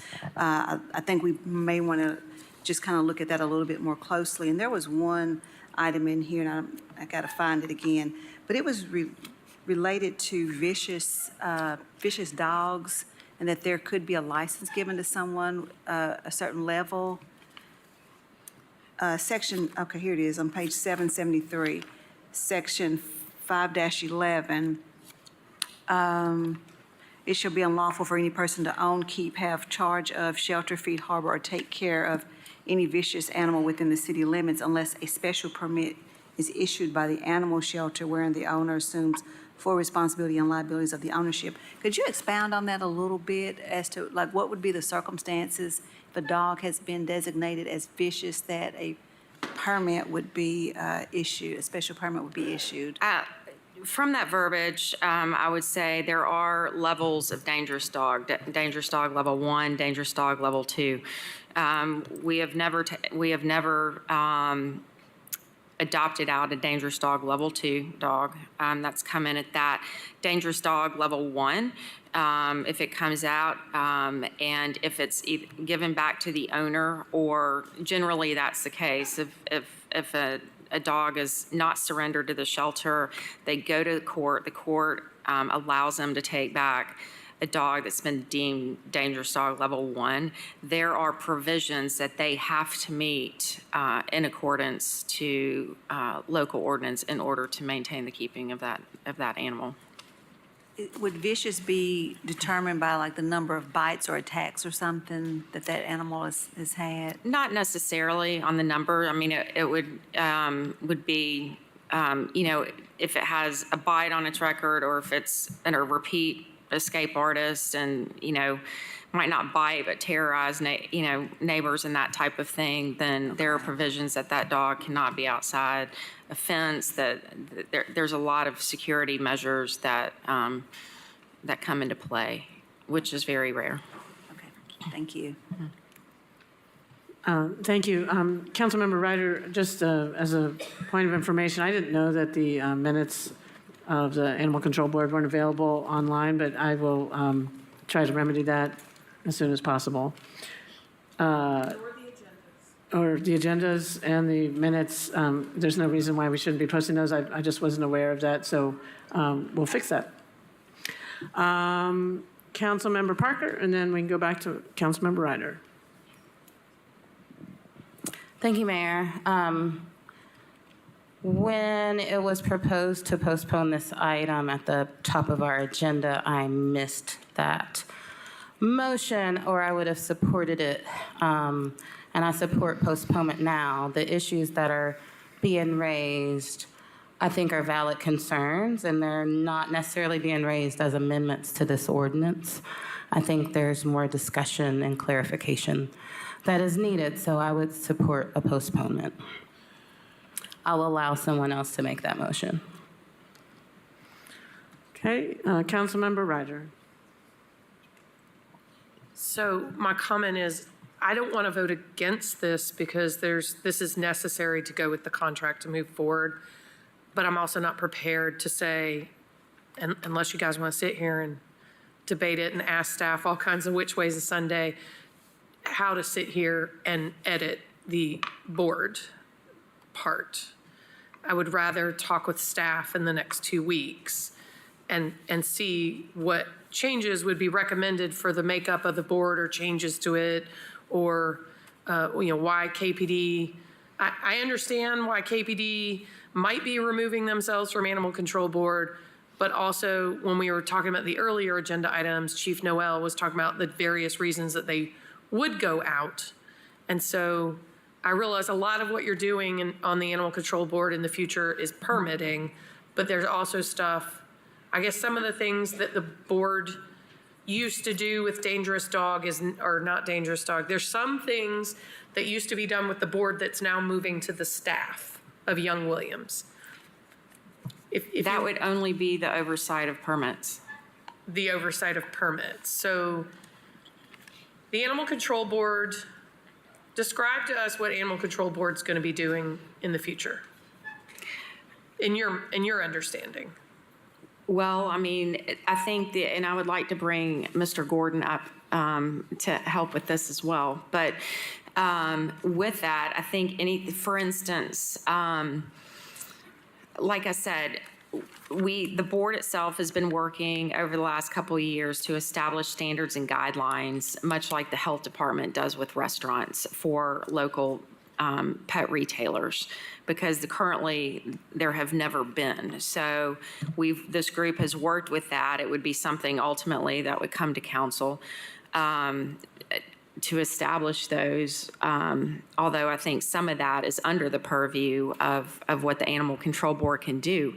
Other than that, one thing that came up recently, which needs to be consulted with legal about, is that there was an individual that came to the board, and it is noticed, and people do show up from time to time to talk about different issues. But for instance, in the city, you can only have a goat for 90 days to graze. But somebody came to us who has a goat or wants a goat as a comfort animal. So we have to go through a process of, getting clinical recommendations and those types of things to approve from a legality standpoint to determine if the board approves such things. But 95% plus of what we do is approve permits on a regular basis. 4 times a year, we're mandated to meet. Occasionally, we'll call a meeting if there are a lot of permits or exhibitions that have come up, like Mardi Gras, for instance, or Bark in the Park, that we have to approve.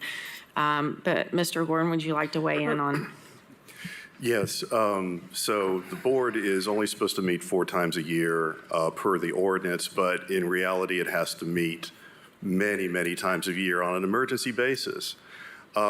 Anybody who wants to come to the city of Knoxville and get a permit for this or that typically goes to a counter, and they fill out a form, they pay a permit application, and they get their permit. That's not true with any of these animal control permits. We have a Byzantine system where you have to contact the animal control unit. You should have downloaded your form online, printed it out, filled it out yourself, make an appointment to see an animal control unit member, pay that fee and deliver the permit application to the unit member. That the unit head then takes these to the Animal Control Board. The permit applications are passed around. Each one is read. The permits are discussed. And I would say 99 out of 100 times, all of these permits are non-discretionary. It's just a matter of, did they fill out the form correctly and did they pay the fee?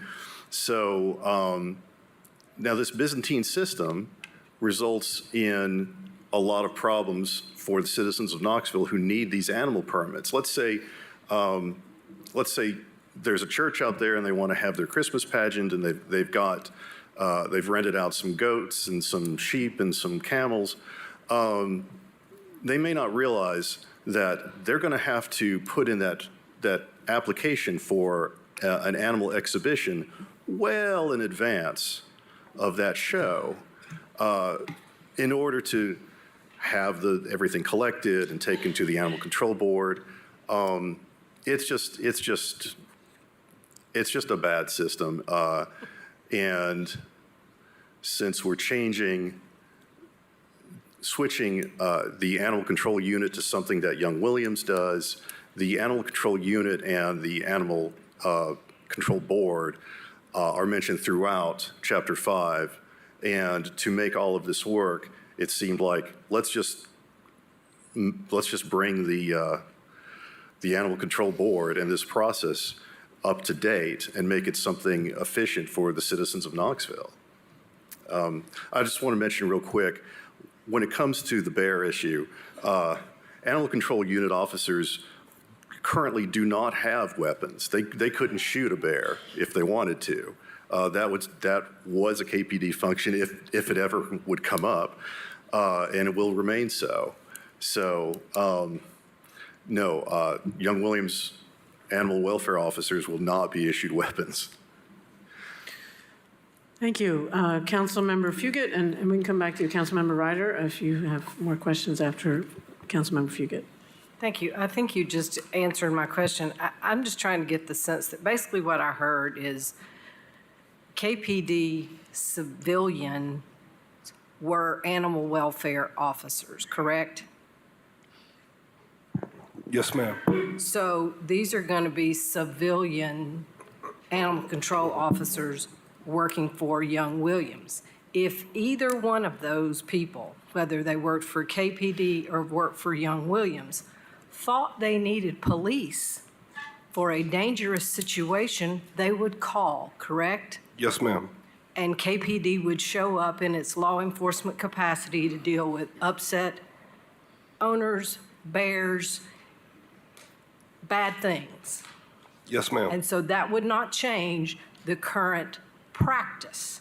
I don't know what the words are, but the practice will remain the same. Am I understanding that correctly? Because that's what I thought I understood. That's correct. Okay, thank you. Councilmember Ryder. Okay. So I'm going to go back to my point, which is, so in the ordinance that we're voting on with some changes, the board shall be charged with the responsibility to recommend goals and objections for the animal shelter, which is now providing control as well as intake of animals and care of them, among many other things. Recommend qualification requirements, recommend specialized training courses, review annual continuing education, review appeals, establish minimum standards for the operation of the kennel. I won't go through all of it because what I'm going to do is I'm going to make a motion to postpone for 2 weeks. I don't think we need to postpone longer than that. If it's ironed out and it gets passed on emergency the next time, fine by me. I just don't want to sit here on the fly and say, let's edit it this way or let's edit it that way, because that's not what I think needs to be done. I think that the body that's hearing appeals, we have Board of Zoning Appeals. We have 5 people who are board members of Board of Zoning Appeals, and you have staff that are experts in their area, and I don't deny that you know a lot about animal care. I do not. You can talk about it. I cannot. I don't deny that at all. I don't deny your experience. What I'm saying is you can't be in multiple roles, or one who runs the animal shelter and the services and the staff shouldn't be in multiple roles. So I just want to make sure that our animal control board is lined up as it should be and in the best order that it should be while we're changing this ordinance. So I'm not going to take up the full 3 minutes. I will go meet with Mr. Gordon or with Deputy Chief Powell, who offered to assist me with this, and be like, hey, you tell me why you don't think you should have somebody as one of the representatives and we should make it an at-large member of the community. I think the role should be the animal shelter as the experts, gives their opinions, recommendations, statements on the appeals, and policies and qualification and training materials to the Animal Control Board members, just like BZA, and then the board members vote on it, just like BZA is structured. So without that, any further deliberation on that tonight, I will make a motion to postpone. It's been a motion to postpone for 2 weeks has been made and seconded. Just a question, a point of information, Mr. Gordon. Can you just help council members understand if there's a change to item 12A, either tonight or in a future meeting, would that affect the agreements that have been already adopted by County Commission? Would that have to go back to them, or can you just explain that to us? No, I don't think it would. Okay. The County Commission, the agreement we have from County Commission does not go into effect until April 1st, and I think what we're talking about is what does the Animal Control Board do? How do they function? How do permits get applied? None of that is of concern to the county because the county does not have an animal control board. And I discussed it with several of their folks, and they were not interested in establishing one. Okay, good to know. I'm sorry to interrupt the discussion. I just wanted to make sure I understood that, and hopefully that clarifies for you all too. Councilmember Thomas, the motion on the floor is to postpone for 2 weeks. Questions or comments? Yes, that was good information, sir. You need to put your microphone on. I'm trainable. Councilmember Ryder has done a lot of work on this, and I think it's all very sincere, and I don't take her comments at all as being critical. I think it's really well founded in some of the questions she's got, and also trying to make some adjustments and make it better. I can't imagine that I'm going to oppose this at any time, but I would be agreeable to a 2-week postponement to try to answer questions and possibly make this ordinance better. And unless someone can show me some irreparable harm in doing so, I would be in favor of a 2-week postponement. Councilmember Fugit. Thank you. My question was, if this is not passed in December and the agreement goes, we could approve it on emergency ordinance. I heard Councilwoman Ryder saying that, that's a possibility and get this done in December before the agreement takes place in January. My question is, if it doesn't and the agreement takes place, the ordinance doesn't have any impact on the agreement that we've made with the county. Mr. Gordon? I mean, if we're transferring everything, the contract starts January and the stuff gets activated in April, I just want to make sure, will we mess things up? No, you will not mess things Okay. up. Thank you. Mr. Thomas, your light is off. Okay, any other questions or comments? The motion before you is to postpone this item for 2 weeks. All those in favor, please say aye. Aye. Any opposed? Abstain. Motion carries. Okay, next item, please.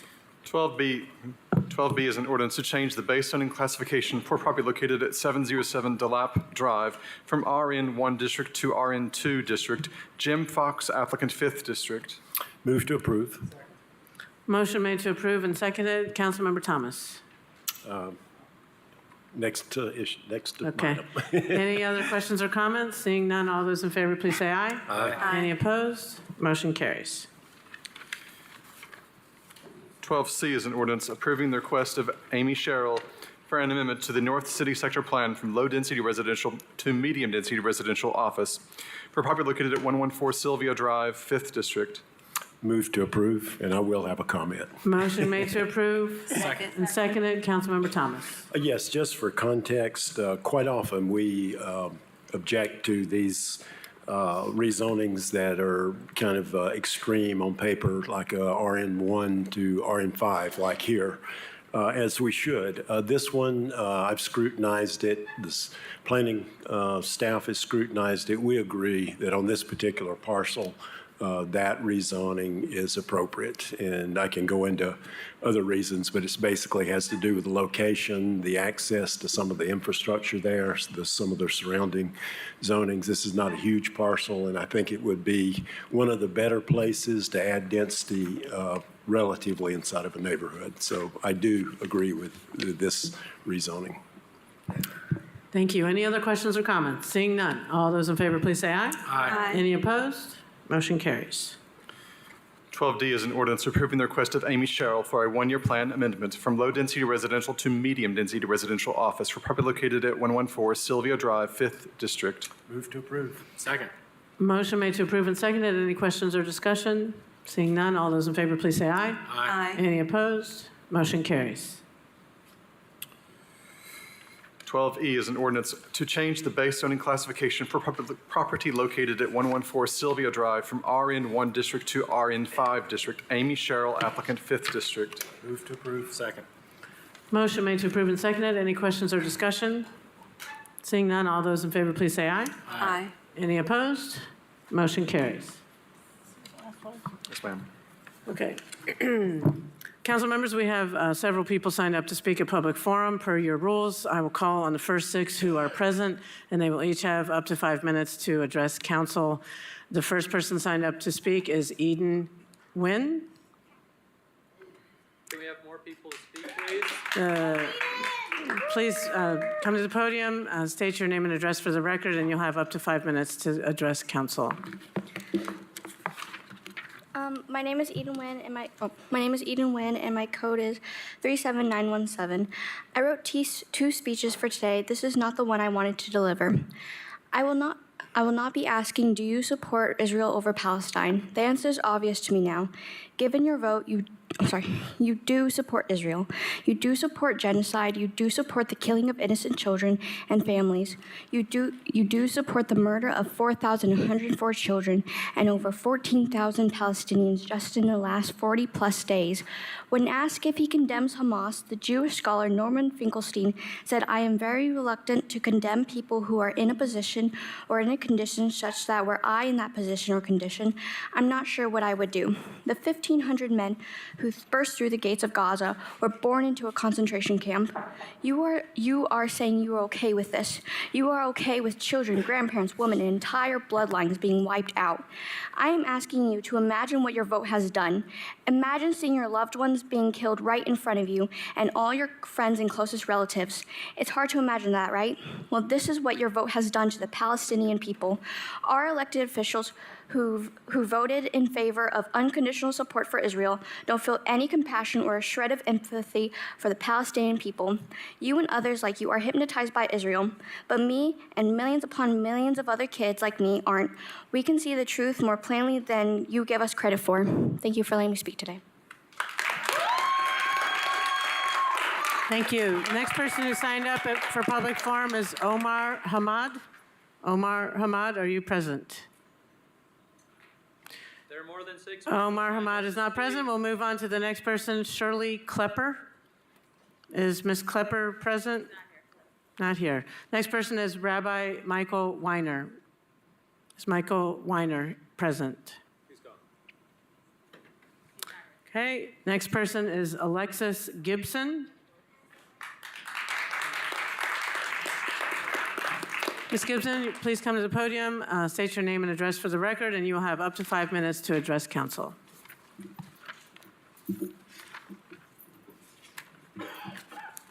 I'm not going to go through all of this, don't worry. I don't have that much time. Hi, my name's Alexis Gibson. I live at 37909. Y'all saw me here last time because I was the one who reprised Horton Hears a Who. The reason I did that is because I am a graduate of the University of Tennessee. I graduated from the Chancellor's Honors Program within the theater department. I have a continuing education certification in user experience and user interface design. One of the things that it teaches us is that the average American has a education level of 6th to 8th grade. I also know that we are a city of music, a city of rhythm, so I thought I could possibly move your hearts with the thoughts of, these are people. I come to you today because, as you can see, I am wearing a watermelon. It says in French, this is not a watermelon. I'm here to let you all know that if you are not looking at social media, I mean X, Twitter, TikTok, Snapchat, WhatsApp, Facebook. What's another one? I don't know. If you do not know how to use these, if you mock them saying, oh, it's Chinese media, it is influencing people, you are discriminating against your constituents in a crazy way because what the media is doing is skewing a narrative. I don't think you all are bad people. I don't think the people on either side are bad people, because in the end, everybody is trying to do what's in their hearts. I truly don't think there really are that many people who are evil, and if they are, usually you can find out why. I'm speaking to you today because, one, I don't know if you all know what white phosphorus does.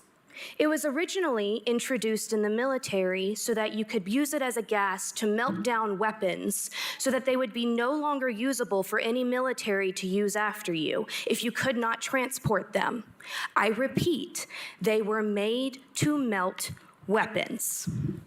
If you want to see a pretty accurate example of what it does, but you don't have like the courage to actually look up what it does, the Mask of the Red Death episode from Fall of the House of Usher is on Netflix. It's like the first episode. It's a great example for you. I am not here to condemn Hamas. I am not here to condemn Palestine, which is conflated with Hamas, but I am here because I want to remind everybody of some things. Supreme Court Justice Hugo Black in Everson versus Board of Education, 1947, stated, "The First Amendment has erected a wall between church and state, which must be kept high and impregnable." We discussed some human resources. I work in technology for HRIS systems. I work in operations now for employee benefits. So I've been doing that for about 4 years. Something that's bothered me is that according to the Office of Special Counsel and the Merit Systems Protection Board protect federal employees from certain prohibited personnel practices. According to Section 2302B of Title V of the United States Code, any employee who has authority to take, direct others to take, recommend, or approve personnel actions may not discriminate on the basis of race, color, religion, sex, national origin, age, disability, marital status, or political affiliation. There's also a concept called implicit and anchor bias.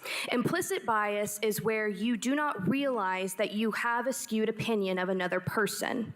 Anchorship bias means that the first view of something that you are ever presented with is the view you are firmly held. In my last few seconds, I want to let people know that I am from Knoxville, Tennessee. I was raised by 2 Marines, honorably discharged. My family as lawyers, I'm sure some of you probably know them, but I'm not name dropping because I believe in ethics. I am concerned because, one, when I looked up what other religious communities you visited, Miss India Kincannon, I didn't see that you visited others. I just saw that you got an opportunity from the Jewish community. Where was the Lutheran community? Where was the Catholic community? Where is the Hindu, the Buddhism? What other sources did you seek for additional support? People are people. Look at your kids' phones. That's my thing. Thank you. Next person signed up to speak at public forum, Yuval Koenig. Is Yuval Koenig here? Is Yuval Koenig present? Okay, next person is Scott Jacobson. Is Scott Jacobson present? I'm so sorry. I have to walk these girls to their cars. I thought. Are you Scott Jacobson? No. You're Yuval Koenig? I'm Omar Hamad, though. You called me previously. I just want to walk these girls to their cars, make sure they're safe, Okay, that's fine. Go on up. I guess I'll appreciate it, but thank you. Mr. Jacobson, we'll come to you next. I got 5. Oh, even perfect. All right, just give You me have one. up to 5 minutes if you could state your name and address for the record, and you'll have 5 minutes to address council. Okay. Assalamu alaikum. Peace be upon you. My name is Omar. I am 19 years old, and I have lived in Knoxville, Tennessee all my life. I have gone to schools that you know and love. Anur Academy, Bearden High School, and Pellissippi. I live and breathe Knoxville. All I know is Knoxville, and as a Palestinian American, I love Knoxville, and I've always called it home. But Knoxville doesn't seem to care about me. Knoxville doesn't care about my father, my grandfather, and his father before that. Knoxville City Council made it clear that the Palestinians who live here, who were born and raised here, who also all they know is Knoxville, that they don't belong here. The same Palestinians who also pay their tax dollars here, who also have attended and been through the education system here, who also contributed to making Knoxville a better place. You know, when you're sick and you need to go to a doctor, you might not know that a Palestinian is treating you. Or when you need to go buy a car, you might not know that a Palestinian is selling you that car. Or when you drop your kids off at school hoping for them to have a better education system or become more educated, you might not know that a Palestinian is teaching your kids.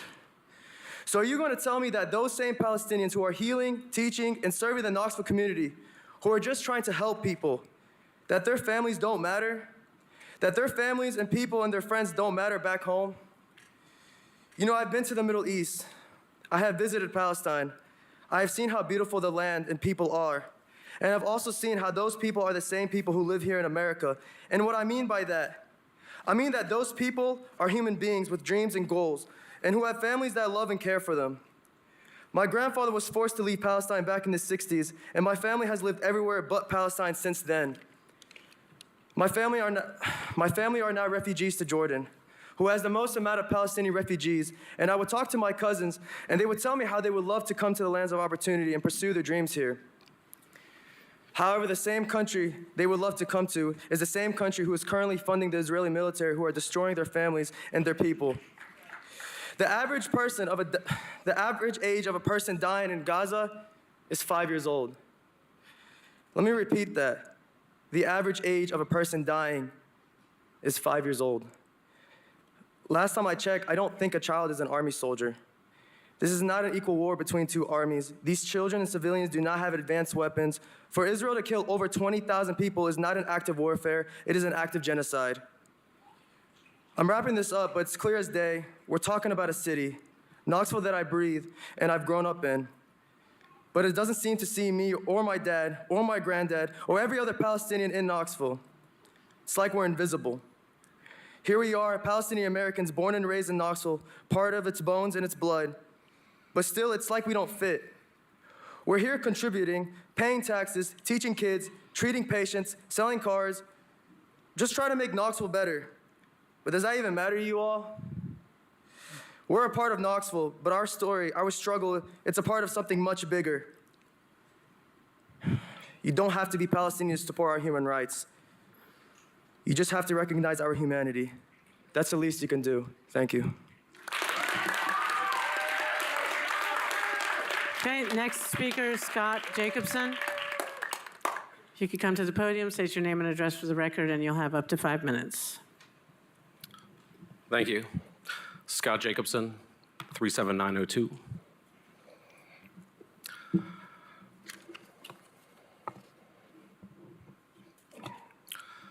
What a surreal experience for the Jewish community right now. Our suffering riles people up to call for more suffering, not sympathy. They call for us to be killed, then it happens, then celebrate it while denying it ever happened. I cannot explain how it feels to hear people cheering around the world for your extermination. And I cannot explain to you the fear of Jews around the world right now. But you know who is not protesting Israel? The 2 million Arabs living in Israel. They're managing the largest hospitals, reporting news on Israel's biggest channels, serving as members on Israel's parliament, serving in the IDF, sitting on the Israeli Supreme Court, playing soccer on the Israeli national team, hosting Israeli TV shows, chairing Israel's largest banks. Israel is home to over 2 million Arab citizens with equal rights as the Jewish Israelis, but unfortunately, that doesn't fit the narrative. Instead, we have repeatedly heard, yes, 1,400 people were massacred by Hamas, but now thousands of Palestinians are killed. This argument has been made before at the Nuremberg trials. When the Einsätze, the Nazi death squads that moved around Europe, killing millions of Jews and millions of others, were brought to justice at Nuremberg, one of their arguments was the Dresden defense. They said, "We have done these killings, but you have killed civilians when you bombed Dresden and other cities." That notion was wholly rejected by the Nuremberg court. The notion that the deliberate and purposeful killings of civilians was equal to the undesired, unintended, and unavoidable taking of civilian lives, those two are completely different things. The essence of civilization is to distinguish between the two. Today, we are sadly seeing the scandalous Dresden defense being brought up again and again, and it should be rejected completely. And why call for a ceasefire instead of Hamas to surrender? All hostages have not been returned. Rockets from Hamas continue to fall, and hate crimes against Jews are up all over the world. People are aligning with a terrorist organization that pledges to kill every Jew on the planet and destroy all free society. A ceasefire only allows them to regroup, rearm, and massacre again. And Hamas isn't even denying their own actions. They have admitted to murdering, beheading, and raping innocent civilians, yet they're still being defended. Hamas Please has admitted, keep order. Do not disrupt the meeting. Hamas has admitted to using human shields. Innocent Palestinian civilians are suffering as Hamas intentionally places them directly in the line of fire, breaking international law, then pointing the finger at Israel when they retaliate. When they fire at Israel, it's a war. And when Israel fire back, it's a war crime. Every innocent life lost is a tragedy. The humanitarian crisis in Gaza must be improved, but this change cannot happen until Hamas stops treating their people as being expendable. But it's always easier to blame Israel. Hamas has also admitted to using civilian locations for terrorism, but are not being blamed for civilian deaths. Israeli forces recently found weapons in tunnels under the Al-Shifa hospital, revealing its use as a command center, and confirmed by the White House. But this is not new. In 1987, Al-Shifa became the center for the first Intifada. Hamas continued the establishment in the underground sections of Al-Shifa Hospital shortly after assuming power in 2006. In 2008, the New York Times reported that Hamas was going through the wards, killing people they believed were collaborating with Israel. In 2014, the Washington Post reported that the Al-Shifa Hospital was the de facto headquarters for Hamas leaders. Please be quiet. Let the speaker speak, or you'll be asked to leave. Hamas has clearly stated it would repeat the October 7th terror attacks over and over again. Yet people believe they would respect a ceasefire. We have had a ceasefire in 2006, 2008, 2012, 2016, 2018, 2020, 2021, and October 7th of 2023. Stop asking Israel to agree to a ceasefire Hamas will not honor. Israel yearns for peace. When Egypt saw peace with Israel, they had peace. When Jordan saw peace with Israel, they had peace. When the UAE saw peace with Israel, they had peace. When Bahrain saw peace with Israel, they had peace. When Morocco saw peace with Israel, they had peace. Peace will come. Thank you, Mr. Jacobson. Peace will come when Palestinian leaders... People in the audience, I can handle when the time is up. Thank you, Mr. Jacobson. Last sentence. Finish your sentence. Peace will come when Palestinian leaders want peace. But as long as Hamas stays in power, Jews and Palestinians will continue to suffer. Thank you. And Hamas must cease to exist. Thank you. The next speaker signed up for public forum is Amanda Jacobson. Ms. Jacobson, are you present? There's more than 6 people signed up to speak. This is the 5th speaker. Ms. Jacobson, you have the floor. Audience members, please let the speaker speak or you'll be asked to leave. I've given you all respect, and I would appreciate the same. My name is Amanda Jacobson, 37902, and I'm speaking on behalf of what it feels like to be a Jewish mother right now. It feels really hard to be the mom that I want to be. I wake up and I'm distracted. Even if I don't immediately look at my phone or the news, I know it's there. My children ask me, "Mommy, why are you sad?" I can't bring myself to tell them that I am sad for them, for us, for the millions of Jews around the world who are thinking, is it safe for my children to go to their Jewish preschool? Is it safe for me to walk my dog in front of my house? Should we take down our mezuzahs off of our doorpost? Who would hide us? Where would we go? How would we know when to leave? I am sad for the people in Israel who are coping with grief beyond belief while having to fight to stay alive, and for the innocent children in Gaza who go to sleep hearing rockets and not knowing whether they'll wake up. I am sad to realize that so many of the people I stood up for in the United States won't stand up for me. I am sad that the pro-Palestinian movement includes so much hatred of Jews and so little denouncement of terrorists. That the hate is indoctrined as young children, and how do we break the cycle? I am sad for the friends who sit in silence and the ones I will never look at the same way. I am sad that this is the world my children will grow up in. I am so sad, but I can't bring myself to tell them any of that. I can't bring myself to tell them no matter who you are or what you do, there are people in the world who will always hate you for being you. That's why I'm sad. That's why a whole nation is grieving, because we cannot believe we are still fighting this fight, and we cannot believe we are fighting it alone. One day, in the not too distant future, when hindsight is stronger than hatred, October 7th will be remembered as the worst attack against the Jewish people since the Holocaust. The weeks and months that followed will be remembered as a dark time in history when Jewish people were attacked, threatened, blamed, intimidated, silenced, and ignored. And one day when my kids ask, "What did you do? What did you say?" I'll be proud to say I wasn't silent. I spoke up. One thing we Jewish people have learned in the past few weeks, the world doesn't care much about us, much more than we hoped. But we care about each other a lot more than we realized, and we need to stand with Israel any way we can. Thank you. Thank you. Next person signed up to speak is Rabbi Yossi.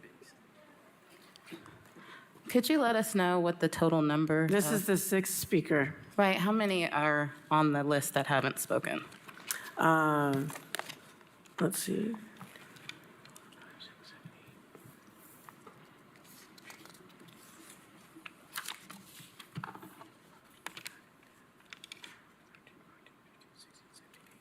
$20 additional beyond the 6. Mr. Rabbi Yossi, please proceed. You have up to 5 minutes. Thank you. I will just conclude with where I was holding earlier. But before that, I do want to acknowledge you. And Ms. Parker, while I disagree with your opinion on this thing, I do respect you and what you do here. And I hope this doesn't happen every time you come together. On October 7th, Hamas drew a line in the sand. On one side is evil, hate, and destruction. On the other side is humanity, good, and righteousness. This attack transcends religious and cultural differences. It is a clear fight between the forces of hatred and evil and those of good and light. The eradication of this evil is crucial and necessitates society to come together, Jew and non-Jew alike. The biblical promise to our forefathers includes, and I quote, "Those who bless you will be blessed, and those who curse you will be cursed." While those who tried to annihilate the Jewish people throughout history, be they the Egyptians, the Babylonians, the Syrian Greeks, the Romans, the inquisitors of the Inquisition, the Khmelnytsky Kazakhs, and recently the Nazis, are but a few pages in the books of history. And I stand here today as a proud Jew, proud of a vibrant Jewish community here in Knoxville and throughout the world. I strongly urge each and one of you to stand on the side of good, to uphold the virtues of our wonderful city, and to proudly commit to the values of our residents.